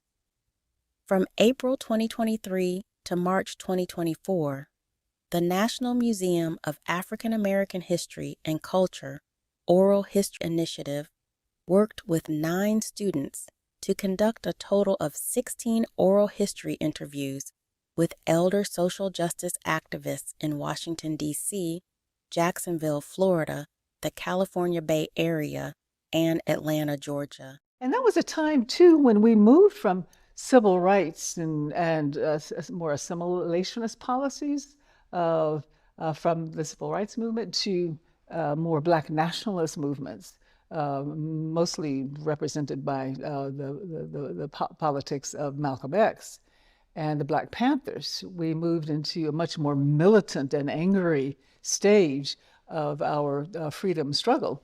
And I was very caught up in that, given my personal experiences. And also looking at what was happening around the world in national liberation movements in Africa and Latin America and Asia. I was doing target practice, and I was ready to go to Africa, to Mozambique, to be trained as a urban guerrilla, you know. And that's when I was saying earlier, we believed the revolution was coming right around the corner. Du Bois wrote about how racism materially it benefits me, right? Materially in all these different ways, the way I navigate the world, the way I can carry myself. But then he poses the question, what is that doing to your soul? Like, what is that doing to my moral fiber if at best I'm complacent and at best I'm numb and look away because it's easier? Or on the other extreme, what is it doing to my soul if I'm actively contributing to harm? That's kind of the question, right? That I think it's almost like soul level. Like, what is it doing to your moral fiber by not speaking up or by saying something and doing things that are actively contributing to people's pain? Don't let people take your hope. This is a wonderful country. You know, it's not perfect, but you know, it can get better if you pitch in, you know. Don't just sink your bucket down, but pick it up and help with the work. So that's the way I see it. Just keep the hope up. If you can see it, you know, you'll eventually get there. When I think about legacy, I don't think about it's real interesting. I don't think about my words, you know, in terms of legacy. I think about what's still to be done. You know, so when you were setting up the question, I was thinking about what is it that I have to do. Not so much in terms of legacy, but to complete the mission. You see, to complete the mission. What are your thoughts on reparations? What are your thoughts on reparations? I believe we deserve them. You know, I've not thought terribly much on it because I think it's doubtful that it'll ever happen in this country.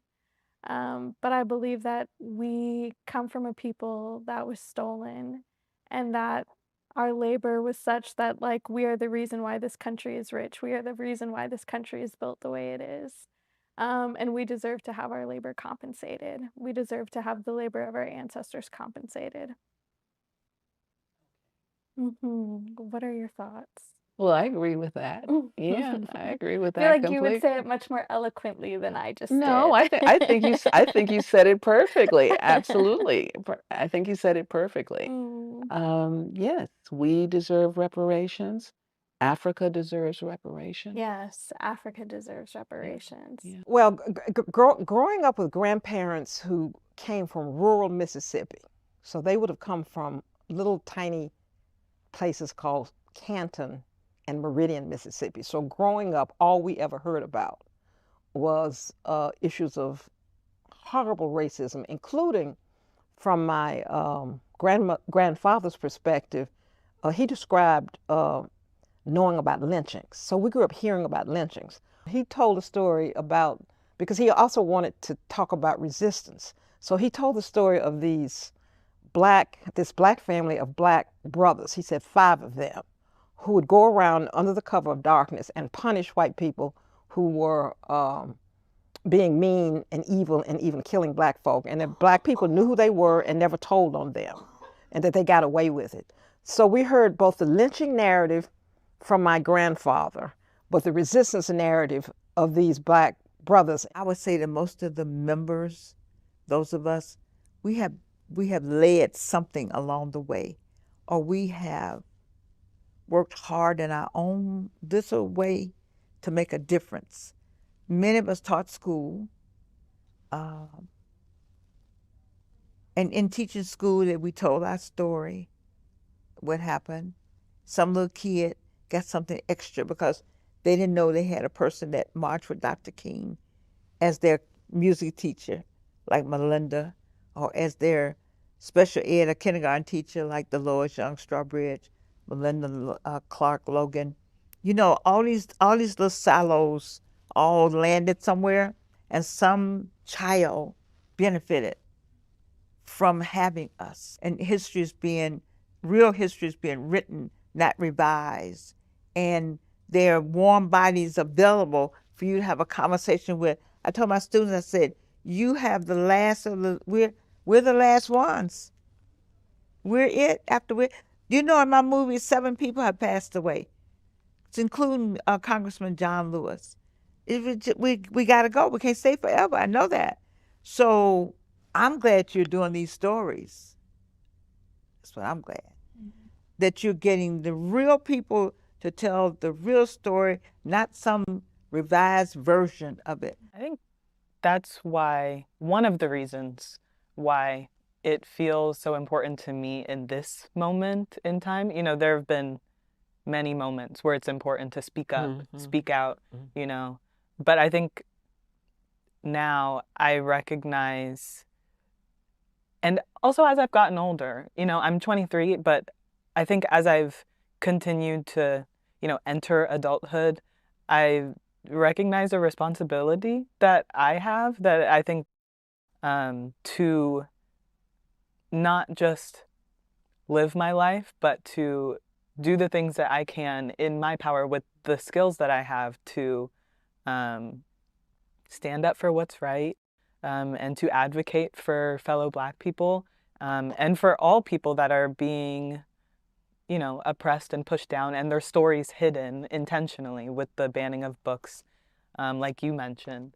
And so in my own work, that is one of the goals of mine, is, yeah, to illuminate those stories that are being hidden, and to tell stories that are going to empower people in the same way I was empowered, you know, when I was a child reading books for the first time, or, you know, being told stories from my grandparents and my mother, and still to this day, you know. We have to understand that we were wrong, first of all, to even think that white folk would allow our history to be taught and to teach our history the way it should be taught. It is our responsibility to do it.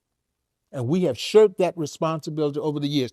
The fraternities, the sororities, the churches, the community organizations, the different social groups, we have shirked the responsibility of teaching our young people about the Black and brilliance of their ancestors, and now we have to regroup and go back and teach them now that they should be proud of who they are and those persons on whose shoulders they are standing, because they don't know.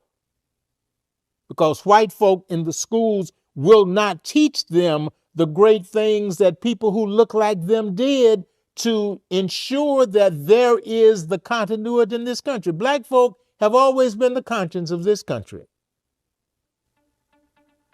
And we have to understand that if we're going to survive, we have to make sure our young people know who we are and what we did.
All right. Yeah, let's give these folks a round of applause. So I know I gave those introductions before all of us came out. So if we could just come down the line and just introduce ourselves by name. And for the interviewers, if you could also identify who you interviewed for the project, that would be great. But we'll start with you at the end, Mr. Hurst, and come back to me. Just my name. Yes, your name, yep. My name is Rodney Lawrence Hurst, Sr. Hello, everybody. Well, my name is James Gray. I had the privilege of interviewing Mr. Hurst and Dr. Frank Smith. I'm Charles A. Black, and as you can see, I am indeed A. Black.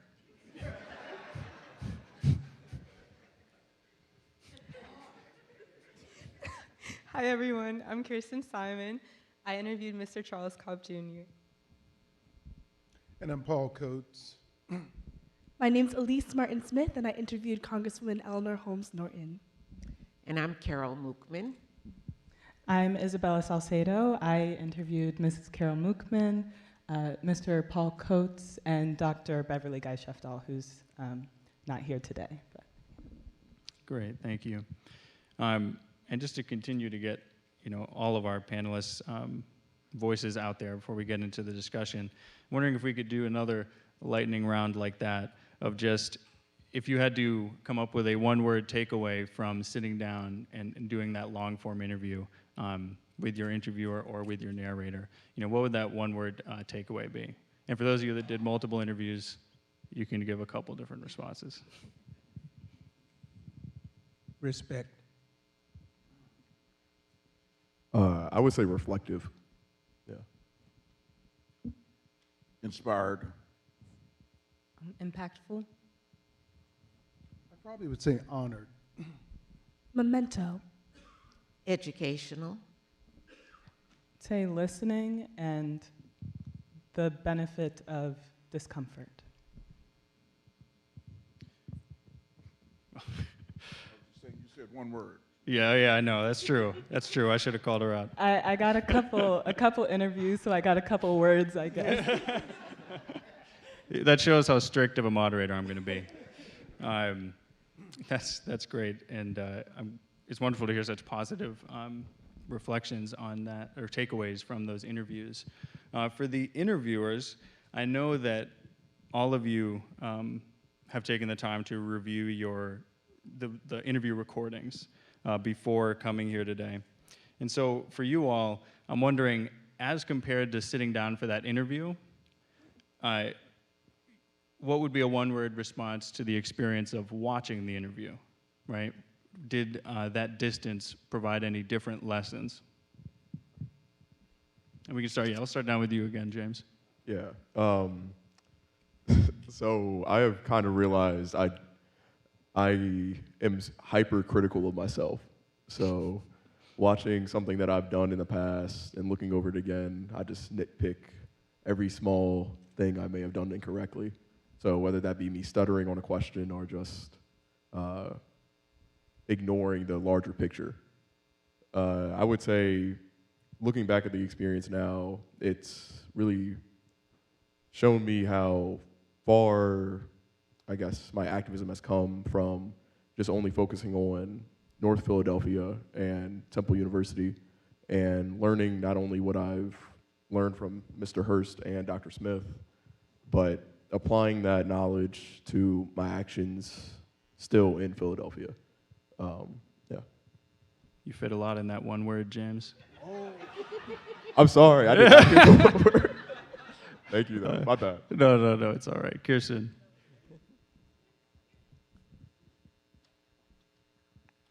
I guess the word I would use is like connection.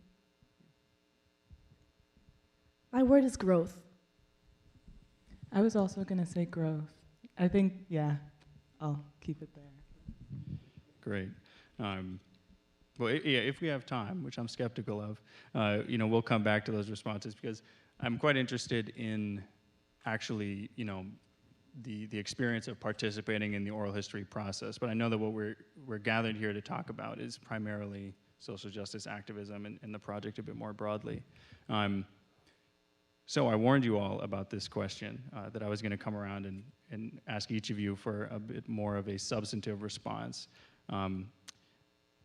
I'll read a quote from Mr. Coates, your interview with Isabella, and then kind of pose a question from it. In your interview, you said, "I think for most black folks, when you step into a world of racial consciousness, that's when the world begins to shift.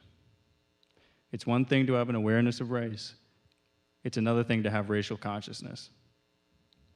I think for people that I've talked to, and certainly for me, your grounding in that consciousness initially can be a very lonely place." So I'd like to give everyone a moment to, this doesn't have to be a one-word response, right? A moment to reflect on what that moment was for you, if it was a moment. It's all right if it was a period or a larger experience, but what that moment was for you that you kind of identify as the beginnings of your racial consciousness. And why don't we start at this end and go that way? Yeah.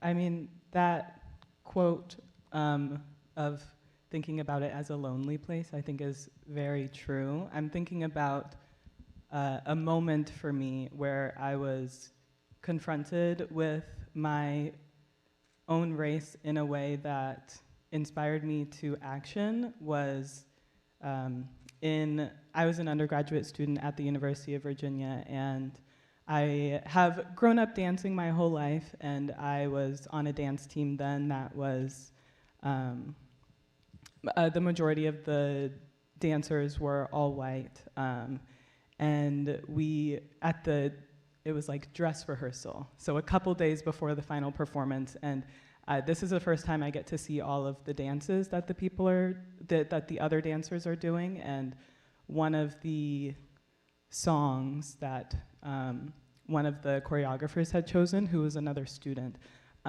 was it was a Kanye West song, and the song samples Blood on the Leaves, and it was shocking for me in that moment to see, people up on stage dancing and smiling in a very contemporary and poppy way to this sample of Blood on the Leaves, because, that song is detailing and like thinking about the lynchings, you know.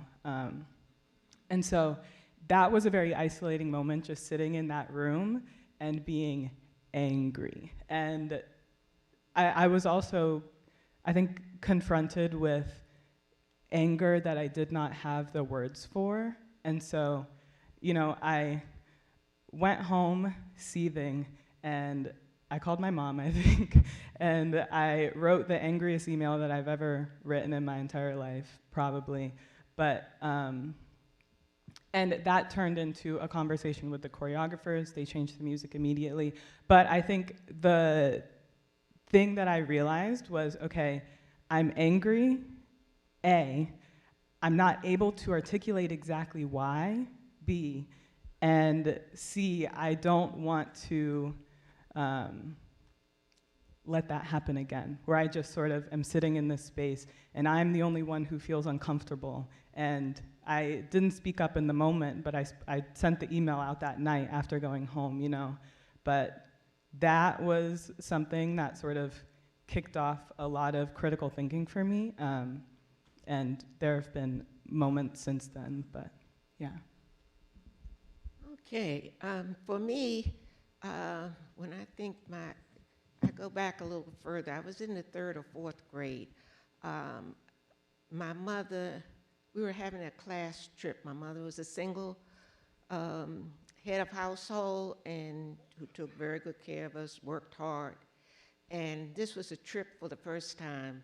My mother was going on the trip with us. We had, you know, she was taken off from her job, and so when she came up to the school, I'll never forget, and she walked into the classroom, the whisper started, "Carol has a black mother."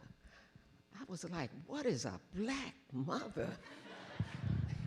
My mother was, she's deceased now, dark skinned. And for the first time, I became aware of the fact that there was color.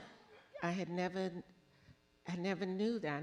I didn't even know what dark skin was, or, but after that,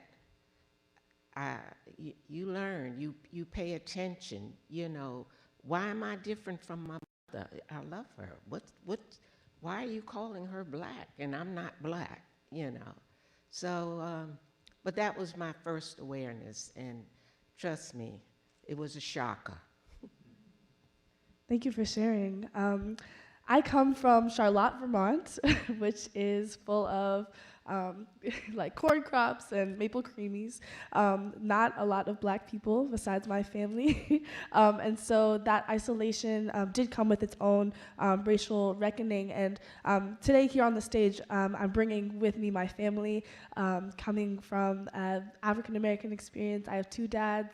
One is white, one is black. And my consciousness in terms of race also comes with the fact that I saw them get married because they were not allowed to until very deep into our time. And so there's this concept of intersectionality brought by Kimberly Crenshaw, as well as I think to the Combahee River Collective's manifesto of Black lesbian feminists. And I think that by diving into the history, the literature, that's what really empowered me. And I'm going to try and choose an instance of joy because I so often turn to the trauma that's transformed me.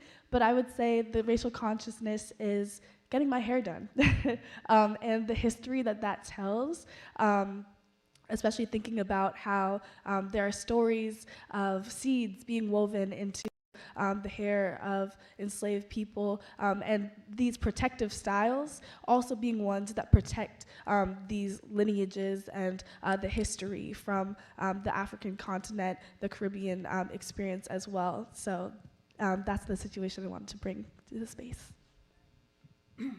I think when I think about race consciousness and loneliness and that in my life,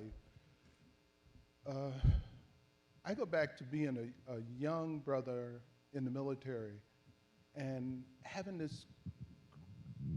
If you could hold the mic up a bit higher. Yeah. Having this fisticuff with this Native American brother. And he surprised me because he you know, I'd been having conflicts with the white boys. I was the only black person in my unit.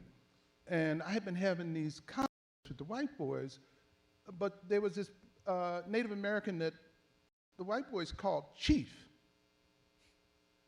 And he's the one who jumped me. And he jumped in my face, calling me nigga, nigga, nigga, nigga, nigga. And I had to respond. We responded, we fought. And I remember this, there was a white guy from Texas, and they used to call him Tex. And he had this southern drawl, and I won't try to imitate it now because I'm off right now, but he had this drawl, and you would peg him to be the worst racist in the world on that drawl. I remember him jumping in and hollering at the Native American brother. He said, Chief, Chief, what's wrong with you? Why are you, calling him a nigger? And he said, so I'm white, he's black, and you're red. So what? Our fight broke up. I went upstairs, and again, I'm by myself, and the only black person in this unit. And I just knew that what that Native American brother had done was precipitating an attack on me. So I went up to what was a reading room in the military barracks, and I first went into my room, and I said, no, if this is going to go down, I'm going to be in a larger space with these guys. And I went into that space, and it was a day room, and I walked around the day room, and I walked around, and I saw this book, and it said Black Boy. And I was aware of black books, but I wasn't aware of Black Boy. And I said, somebody set this up. I'm by myself again. Somebody set this up. And I walked around, I said, they probably are watching me. I walked around, got the book, and I picked up the book, and it's actually a book by Richard Wright. And I started looking at these pages. Richard Wright, in looking at those pages, Richard Wright brought together for me the other books I had been reading, the other black books I've been reading, and he actually established for me and told me in those pages that there was a genre of black books that I should be involved with and engaged with. Reading that book was revealing on the one hand because I knew that there was a world of black thought and black consciousness out there.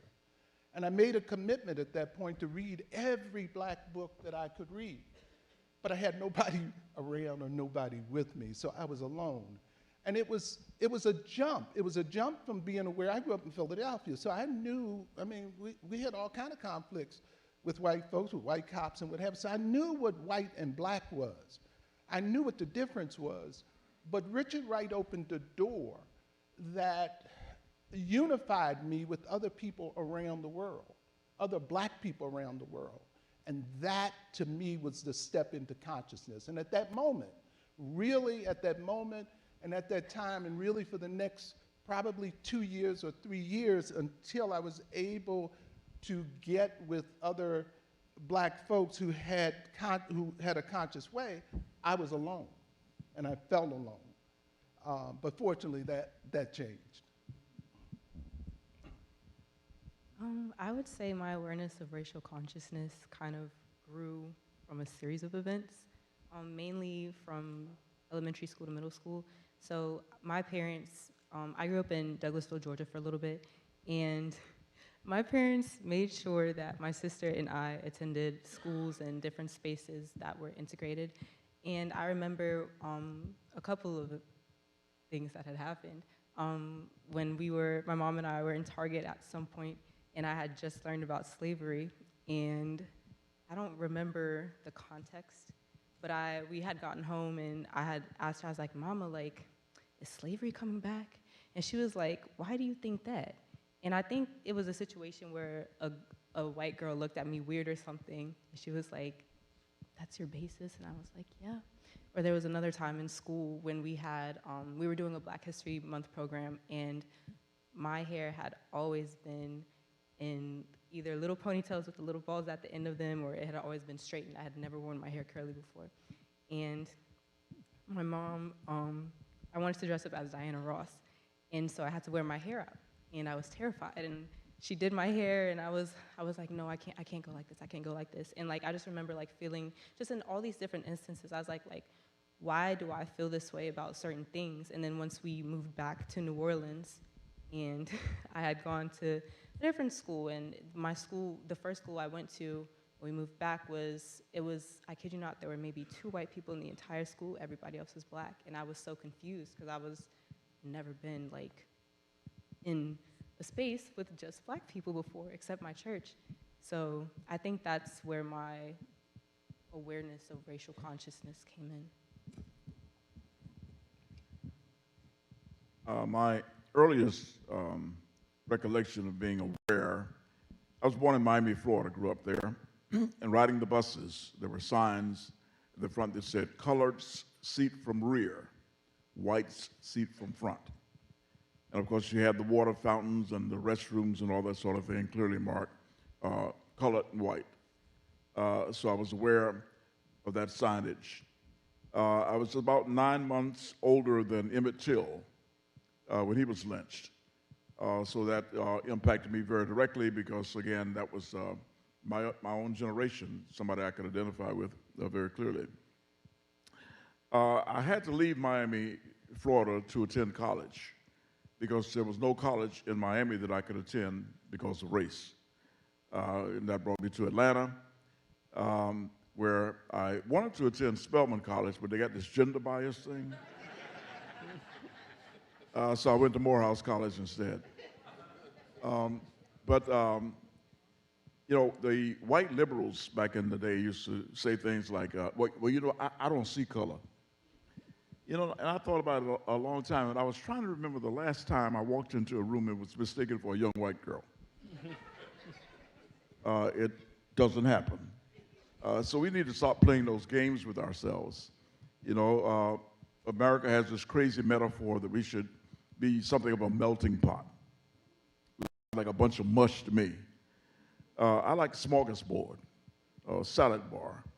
We could all be distinctly different and still respect each other and get along. Maybe even like each other. We don't need to be all mushed up together and be one thing to get along. So I've always offended by that kind of thing. My upbringing was one of church.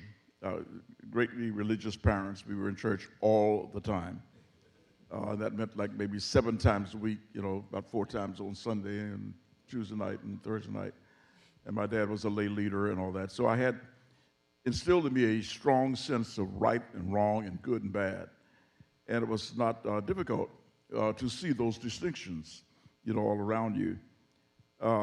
So I essentially always had that awareness and never liked it.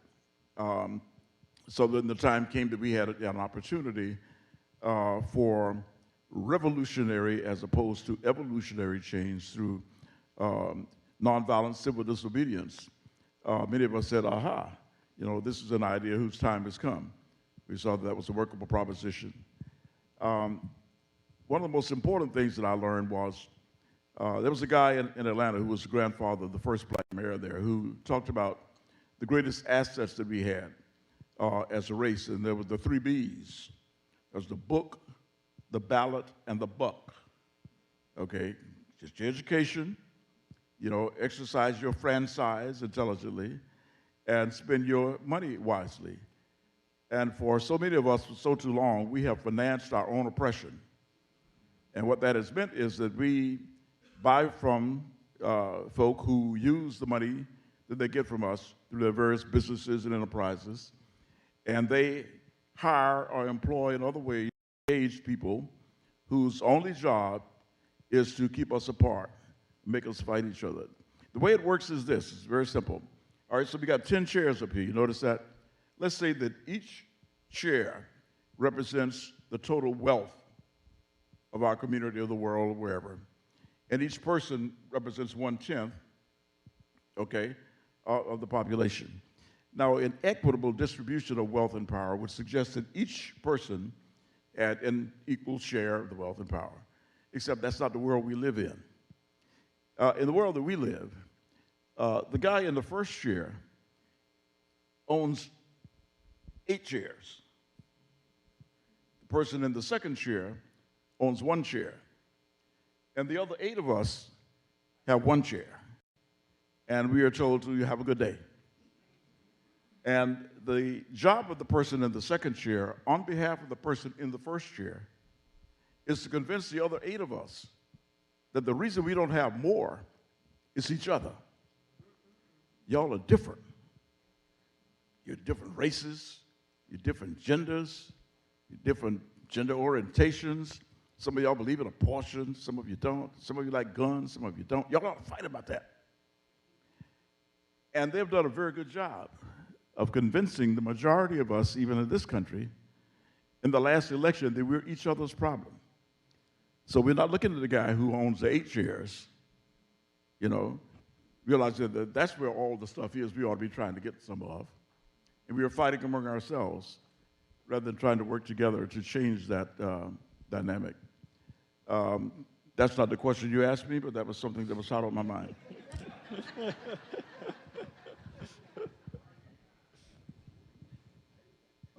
Yeah, so I would say the moment that I became more conscious of who I am and my race, it's not one particular moment, I should say, actually. It's a larger series of events. So I'm local. I'm from Prince George's County, Maryland. And if y'all are from or visit Prince George's County, you will notice that it is a very, very black area. And I was spoiled growing up in this area. Going through elementary school to even to high school, there may have been only maybe 1 to a handful of white people or non-black people in my classes. And I became accustomed to that, and that became my norm.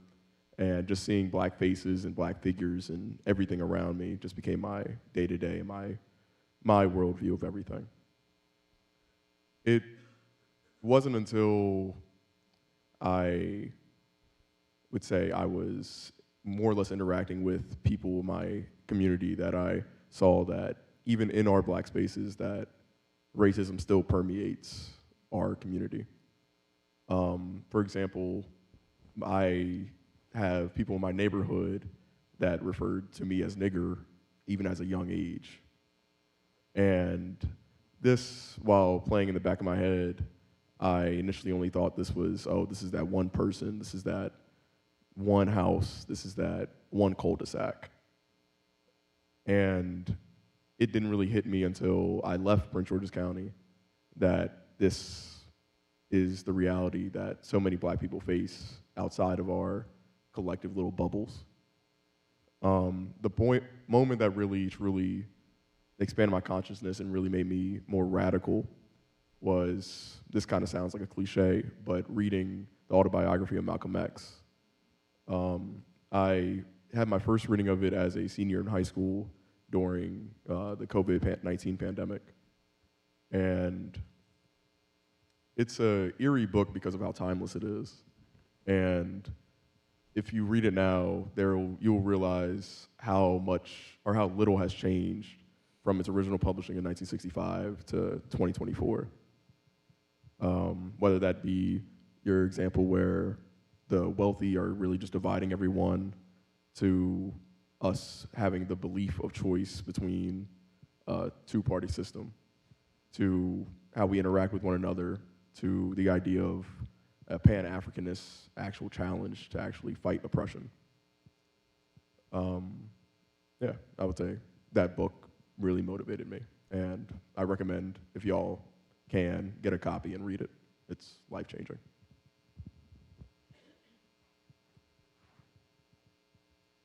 I started school when I was 5 and I got skipped. And my pastor says, favor ain't fair. And for those of you who don't know what that means, then just ask somebody here, they'll tell you. I'm 11 years old going into the 8th grade. Prior to that 11th grade year, I am walking around during these days of abject racism, bigotry, and discrimination and separation called apartheid or segregation, looking at colored and white water fountains, colored and white bathrooms, colored and white lunch counters, colored and white waiting rooms in the train and bus stations, colored and white, in governmental offices and in medical offices. And as I would ask adults, black adults, why is this? And the answer that came back was, it just is. At age 11, I'm now going into the 8th grade, and my 8th grade American history teacher, Rutledge Pearson, said on the first day of class, freedom is not free. If you're not a part of the solution, you are a part of the problem. And he held up the American history textbook that was written for Negro students in this Negro junior high school in the Negro division of the Duval County public school system. And he told us about the book, told us what the book entailed. And he slammed the book down on his desk and he said, leave it home. Because Mr. Pearson would not teach us American history from the racist and slanted viewpoints of textbook authors and white historians who knew how to do everything else but talk about the salient contributions of blacks on the pages of that history book. So we started studying American history outside of that book. Thurgood Marshall, Althea Gibson. We learned about Dr. Carter G. Woodson 29 years after he started Negro History Week. And as we wrote letters and got responses back, as we did book reports, we had to do those book reports, type, double space, 2 to 3 pages. And we didn't know how to type. And it was difficult to find typewriters.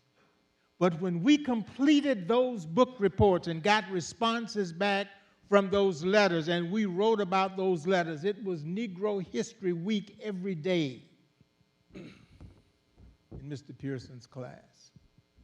He also said to us, join the Youth Council NAACP, which I did at age 11. At age 15, I became the president of the Youth Council NAACP. 16, as I graduated from high school, I led the sit-in demonstrations in downtown Jacksonville. And you aren't going to find very much about it in the annals of the city of Jacksonville because the white press whited out, not blacked out, whited out all news about those sit-in demonstrations. We sat for 2 weeks, and we were attacked by 200 whites with axe handles and baseball bats. So my history of understanding white American racism started with understanding how you deal with white American Christian racism in history books. History books that are incomplete, dishonest, and racist, and romanticized. And we are expected, and we do, eat a tasteless and bland baby food that white folk tell us it's gourmet food, and we eat it up. Thank you all for those responses. You know, your comments, Mr. Hurst, make me think of, well, a lot of your comments make me think of a lot of things, so hopefully I won't ramble on too long. But just in thinking about your experience with the textbooks and the teaching of history, I think of my own, I remember distinctly in 5th grade, I was doing social studies homework with my mom, and the textbook, in talking about the Ku Klux Klan in the Jim Crow South, the textbook had one of those little, sidebar cloud asides that they would typically put Black history in. And the textbook said that during this time, the Klan would often make, quote unquote, persuasive nighttime visits to people, to keep the order as it was. And so I think that there's someone, and I hear this with a lot of the responses, there's some unfortunate continuity across generations here. But I also really appreciate the people that brought some positivity into that, into their responses in that question. I also don't want to be anonymous here, so I will, respond to my own question a little bit before moving on. And that, like many of you, I think I have a variety of experiences that I can kind of tie to a developing consciousness. But ironically, one of them also comes from responding to literature, to a book. And it was while I was actually living abroad. I lived in the Dominican Republic for part of beginning of high school. And that was an interesting experience for me because Dominicans have a very different kind of construction of race than the one that I had been raised with in the United States, a strong binary here. Dominicans don't really subscribe to that. And any of you that know Dominicans will know this. But I distinctly remember reading in my Dominican English class, we had to read The Fallen Angels by Walter Dean Myers. And that was the first time I had read a black author in an English class, was in a foreign country, an American black author. And that was a real turning point for me, especially because my classmates did not understand the American racial dynamics being discussed in that book. It's a book about a black Vietnam service person, who served in Vietnam, a black man. But before I ramble too much, I will go to the next question. Jumping off of that, this is for our narrators, and I won't make us go down the line or anything. We can go popcorn style from here on out. Jumping from the beginnings of a racial consciousness, what led you to become an activist?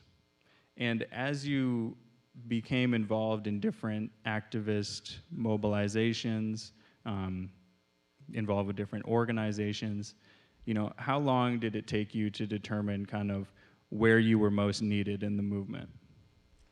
I'll deal with that. In my early adulthood, everybody knows I served 3 White House administrations, Johnson, Nixon, and it was at one point where I uncovered some real reality, some real top secret. I had top secret clearance, I always did. I was the best servant the White House could have had. I believed in my government and the love of the people. I had, as a native Washingtonian, I was right in the middle of that group of people who all of the white and black whites or colored signs were gone by the time I came along. So I wasn't put into that. I had a family that was close-knit, religious in their own way, but believed in teaching just love of your fellow man. And I was raised in Deanwood, which was predominantly black, but it had spots of white folks in it too, and Filipinos. It was a little this and a little that. And so my only consciousness in terms of being black was the fact that my parents would say, if you go to the store to get a loaf of bread, you go to the Hancocks first. And if Mr. Hancock doesn't have it, then you go to Mr. Chasen's. Well, Mr. Hancock was black and Chasen's was Jewish. But it was never a thing that about like or dislike or color or anything like that. So I had a pretty normal I guess, I was always integrating. I was plucked out of public school because the Catholic schools were integrating. And somehow or another, my family was a good religious family, and so I was plucked out to go to Catholic school. They didn't have to pay, and I would end up graduating. I went to Catholic elementary school and then later on. So by now I'm in the White House. I'm a perfect White House. My background is good. I've never been a troublemaker. She's perfect for this job. And I become the second African-American secretary to work directly for United States President, of all of which didn't mean a thing to me, really, because remember, we couldn't vote.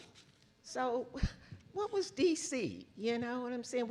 We were not political. It's almost like we were all government workers. And you had the Hatch Act, which meant that you couldn't participate in certain things. So my life was enjoyable. I knew there were black folk and white folk and Chinese folk and Filipino folk and this, that, and the other. But I ended up in a top secret job. And this little old high school graduate had the nerve to decode a top secret document. And I won't even tell you what it said. But it was so shocking to me, having grown up as a Catholic, so shocking to me what this document was saying that they were in the process of doing to us. The salvation was that I had a brother who was very conscious, and he had become a black Muslim, none of which I would have ever. I mean, it was like, oh, our poor brother, what in the world's wrong with you? But when I finally found out what this document was and where I was working and what was going on, I remember just being paralyzed. And, and he was the one that said, you know what's wrong, sis? You have worshiped that white Christ on that wall so long, and now you found out the white man is not God, and you're in trouble. And so, but it was important because of the Nation of Islam at the time, and I'm a Muslim now. All races offer, no black man is the God and the white man the devil. But at that time, that was so important because I could have had a nervous breakdown. I was in a situation where a white man looked me dead in the face when I confronted him on the situation and told me, we're not afraid of you because if you go out and tell somebody, they'll just say you're crazy. And so, I mean, I am two administrations out of the White House. But let me tell you how great this God that we all serve is. After I stepped out of there and became who I was going to become, went into my art of producing, that's why I started producing and writing, not to harm anybody, but share the love that I felt for our nation and our country and the good people that I had met, white and black and whatnot. But the bottom line is that God tapped me on the shoulder and said, you must go back to the White House because if anybody ever tries to say you are crazy, then they will have to answer, how could she have passed another high-level, full-field Secret Service investigation if she was that crazy? And so here I am today with all of you.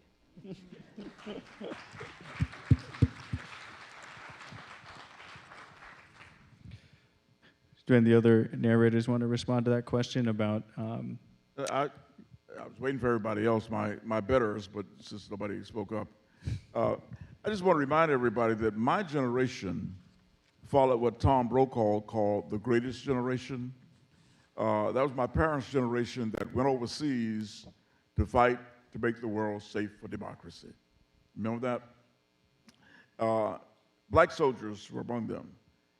They came back home even while wearing their uniforms, and they could not go to the places that German prisoners could go into. And they were called niggers. There were even some who were lynched while wearing their United States military uniforms. So as Dr. Benjamin E. May's book title says, my generation was born to rebel.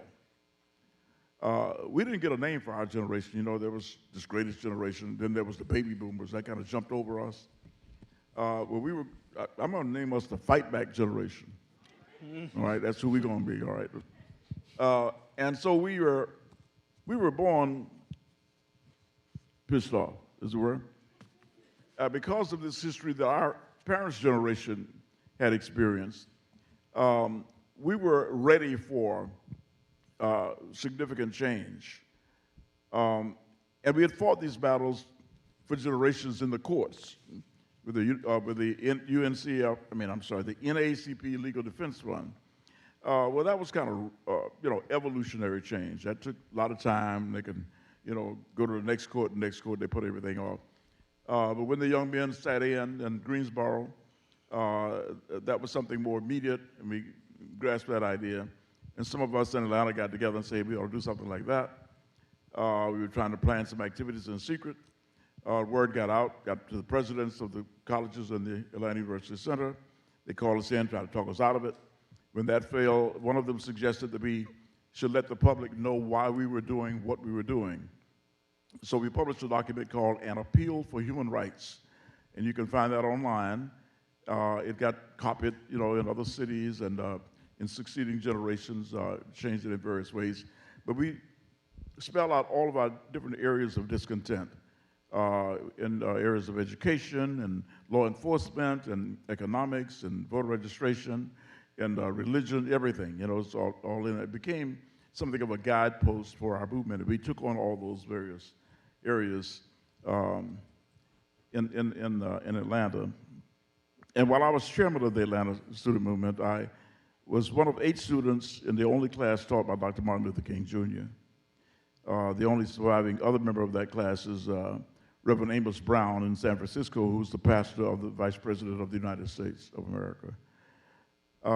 But in that class, we were able to, with Dr. King's help, some of you probably don't remember that his PhD was not in religion, but in philosophy. So we talked about all the great philosophers that had influenced them, and civil disobedience and all this stuff. So it helped us to contextualize our current movement in a broader scope of history. So we understood better the shoulders on which we stood and how these same kinds of things that we were attempting to do had been done very successfully and effectively in the past. So that was some of the strength that we drew upon. I don't know to what extent that's responsive to your question, but that was kind of how we got involved in the kinds of things that we did. We saw it as a way of making more immediate change and doing it in a nonviolent fashion. There were those who were saying, well, I don't know if I can participate. I don't know what I might do to them crackers. Well, they were scared, is what that amounted to. So many didn't participate because of that. But the alternative of a violent response would be counterproductive. We didn't have no airplanes and tanks and machine guns and all that. So, all you do is get shot down. So, why we didn't attack these things violently? Because it didn't make any sense to do that. But we did learn to stop financing our own oppression. We had a year-long boycott of downtown Atlanta that resulted in the main department store in downtown Atlanta losing some $10 million over the Christmas holiday in 1960, equivalent to $500 million in today's money. That kind of got their attention. We showed them that we didn't have to finance our own oppression. These are the same store you can go in and buy the goods, but you couldn't try them on. You couldn't eat in the restaurants and all that foolishness, black restrooms and all that kind of stuff. So again, in the total scheme of things, if you're going to have, and you saw a little bit of that in the clip that if you saw the one earlier today, when I was helping to describe to current generations of activists the nature of a movement. And what I said was that a movement is by its nature multidimensional, meaning that it involves a deep commitment to high ideals on the part of a lot of people doing a lot of different things over a long period of time. And missing any of those ingredients, you don't have movement. You might have a slogan, you might have a protest action or a press conference or whatever. You don't have a movement. In our movement, the boycott lasted like a year in Atlanta, But there were a lot of things that needed to be done that a lot of folk weren't prepared to do. A lot of folk didn't want to go to jail or even walk picket lines and all that, but they would like paint some signs, make phone calls, make sandwiches, provide transportation. We asked the black community to close their credit card accounts with the downtown merchants. And to send us those canceled credit cards as proof. They did that by the hundreds. People put their homes up as collateral to bail us out of jail. So there was always something that somebody could do that helped to make the difference. And if you're going to have a movement, you have to recognize that everybody's contribution is important, and that everything that needs to be done, no one person can do it. You shouldn't expect everybody to do what you're prepared to do, but you should accept and value each contribution. Max, we don't deal with racism in this country. We don't teach it. We don't discuss it.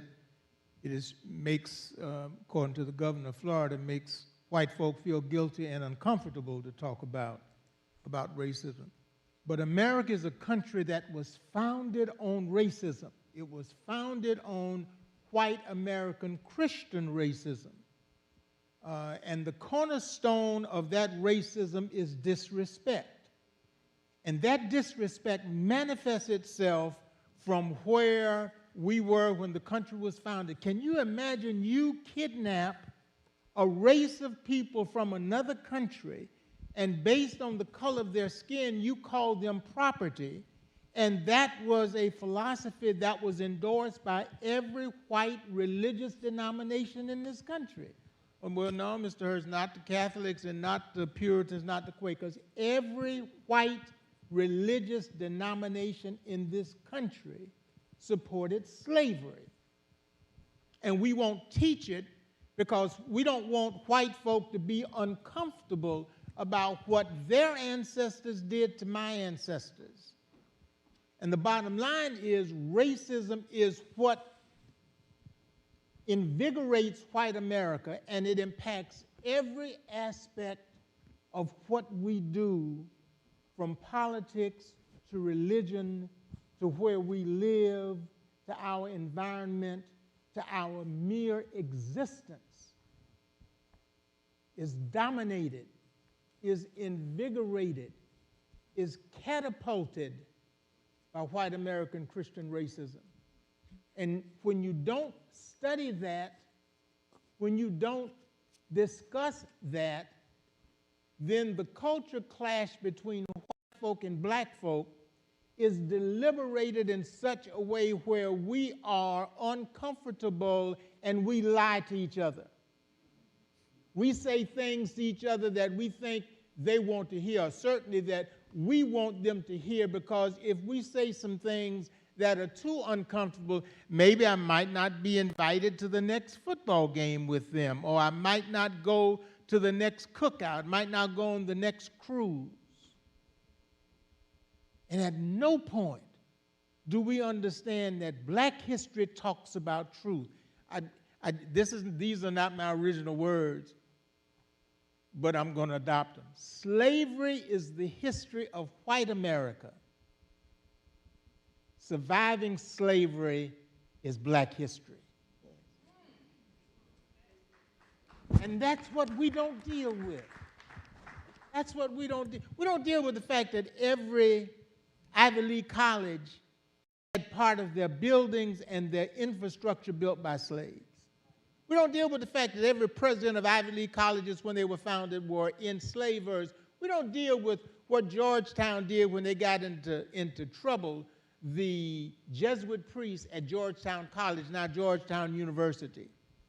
And when they got in trouble keeping those doors open, they sold 272 of their slaves to keep the doors open. In 1845, in Augusta, Georgia, Southern white Baptists got together and started the Southern Baptist Convention to support slavery.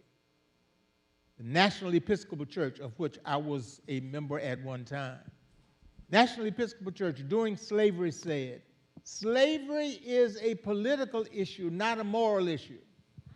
And because the Episcopal Church does not get involved in political issues, we're not going to take a position on slavery nationally because slavery is a political issue, not a moral issue. And that's part of the history of this country.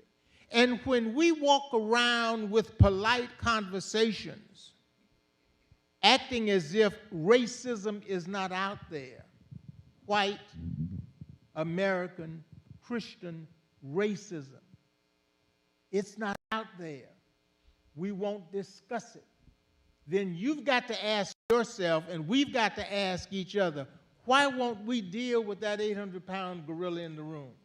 Is it too much of an obstacle for us to deal with? Are we too afraid of saying white folk are racist? Are we too afraid to deal with white folk in terms of their own racism? If we are, then how do we deal with racism from our vantage point as a Black American? And until we discover how to deal with that, we're going to continue to have these culture clashes, and we're going to continue to ignore white American Christian racism, which is the problem.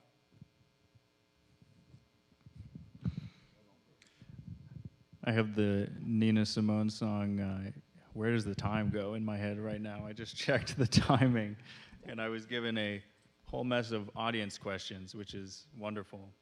So I'm going to throw out and bounce off of some of these. A lot of them are to the interviewers. So I'll just start with this one here. How are the young people taking the lessons they learned from the elders and sharing them with their peers and classmates?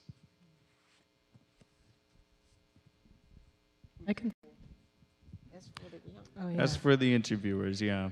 I can start off with this one because I've recently, so I'm a graduate student, but I recently started teaching a class of undergrads. And when I explain the class, so it's a intro to how to conduct research, intro to writing at the college level and writing those research papers.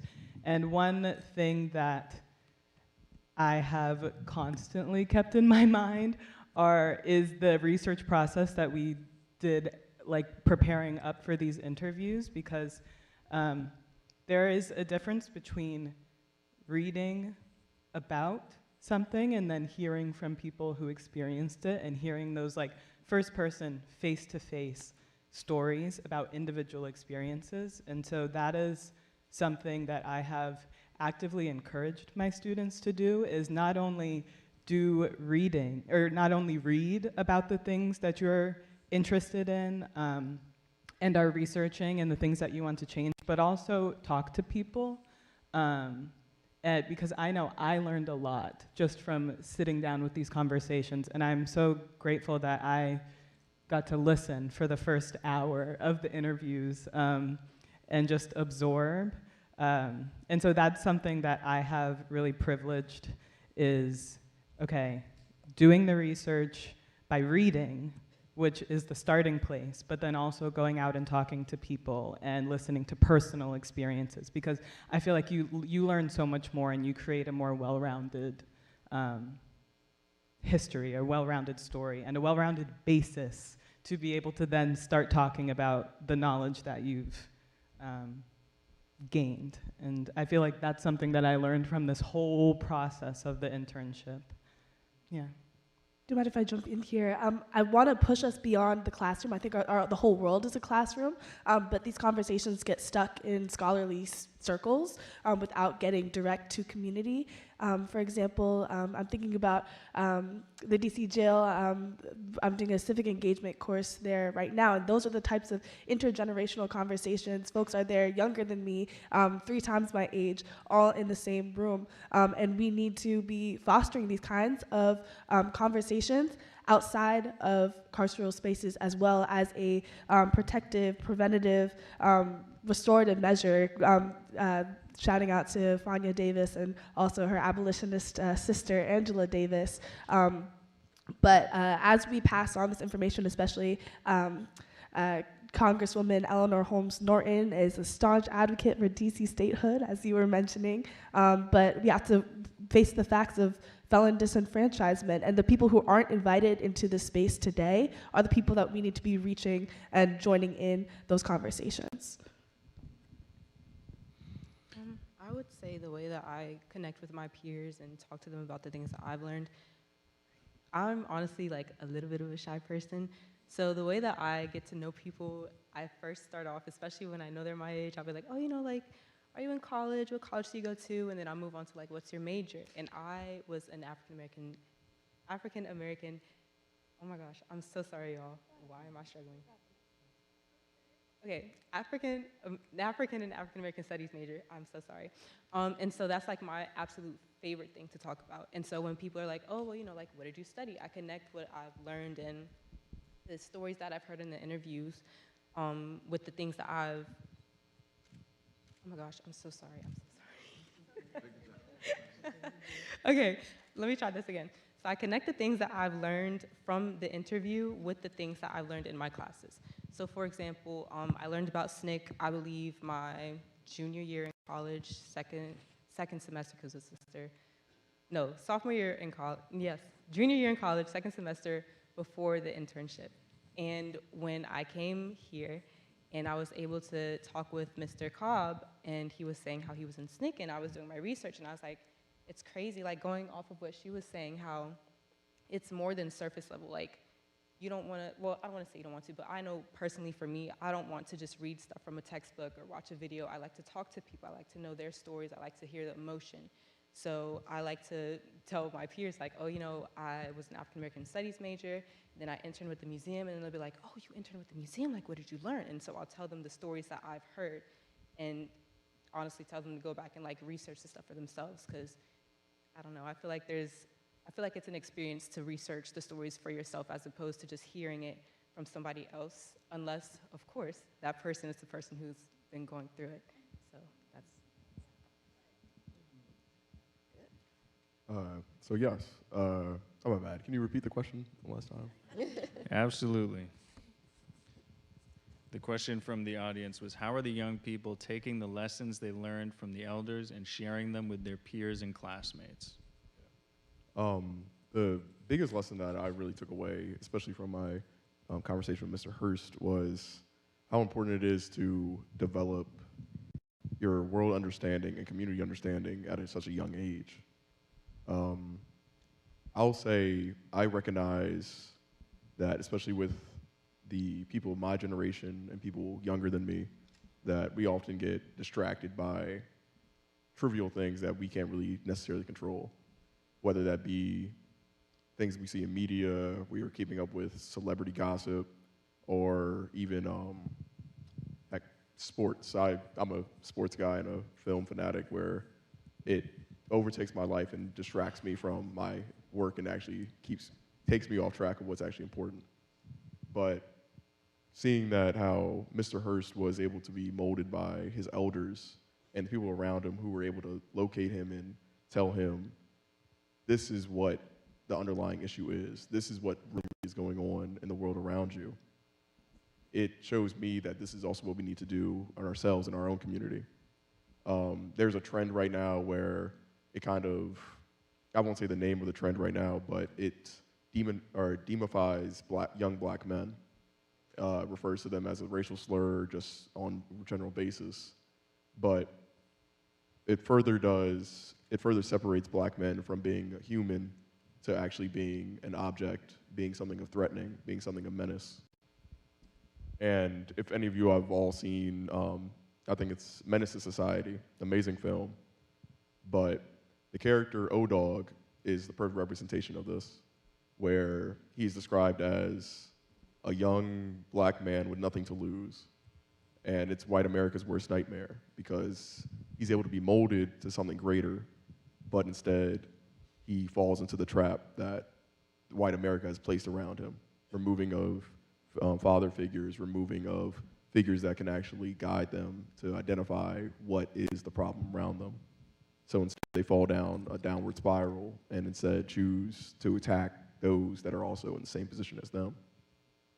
And to me, that's what I genuinely got out of that conversation with Mr. Hurst, where identify the issue and then begin to talk with the individual, begin to develop that conversation at a very young age. And while they're still able to identify what's going on around them, because that consciousness is there, it's just someone needs to be there to activate it. Can I make a comment? Yeah. I've been, the last panel, I have to go back, and please forgive me, folks. I have to go back to the last panel. And I have to say this. I'm sitting here really taking in the whole notion of this intergenerational conversation between the interviewers and interviewees and what is to be left with this. And I just want to, I didn't know that Mary Louise Patterson was going to be here on this panel because I wasn't following and tracking. And when I saw her, you know, she spoke earlier and she talked about being a red diaper baby. Well, and she talked about her mother and her father. And I just want to do a thing on this intergenerational thing, Kelly, which is really, really nice. Her father, her mother was significant, but her father also was very, very significant in our struggle. And he brought the petition and worked with folks and Robeson and other folks to bring the petition of We Charge Genocide to the United Nations. This is early, early, early on. I'm saying that to say, and I tell her this most often whenever I see her, and I only get to see her probably every 10 or 15 years, but I tell her this about her father. And it has to do inside of this conversation of the power of intergenerational conversation, lessons that gets passed on.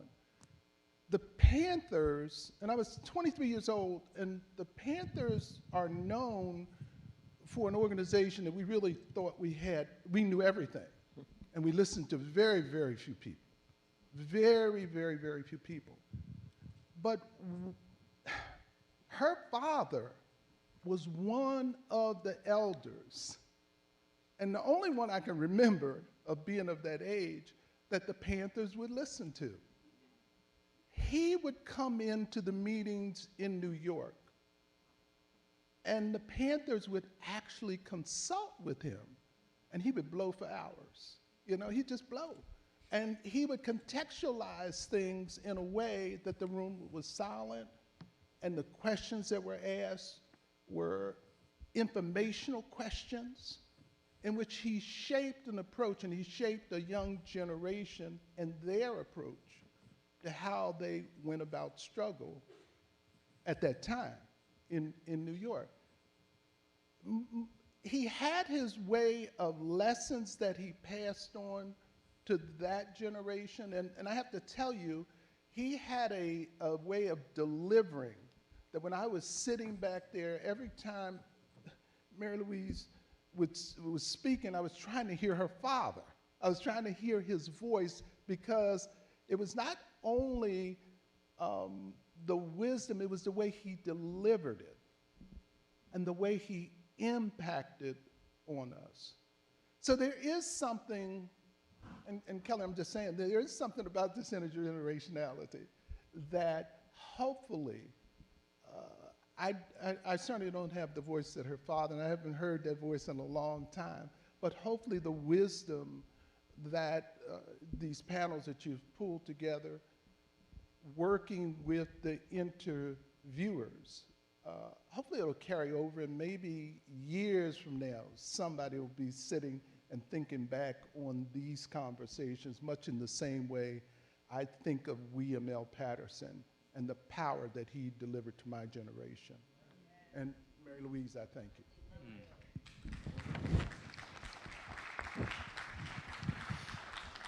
Well, I believe we have to close it there.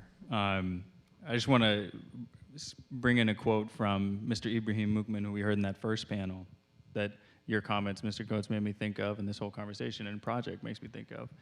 In the interview with Mr. Mukman, he said, "We're in a culture unlike where we came from in Africa, where it was a village.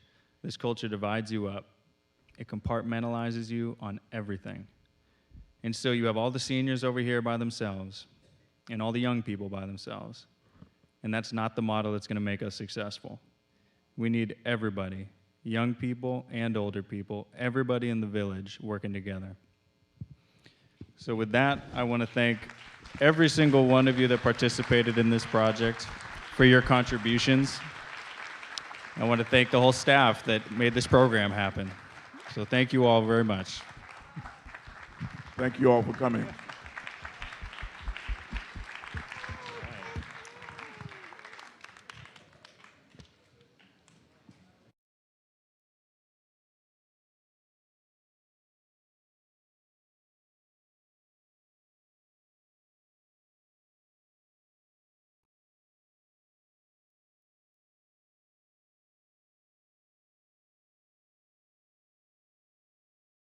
Yeah.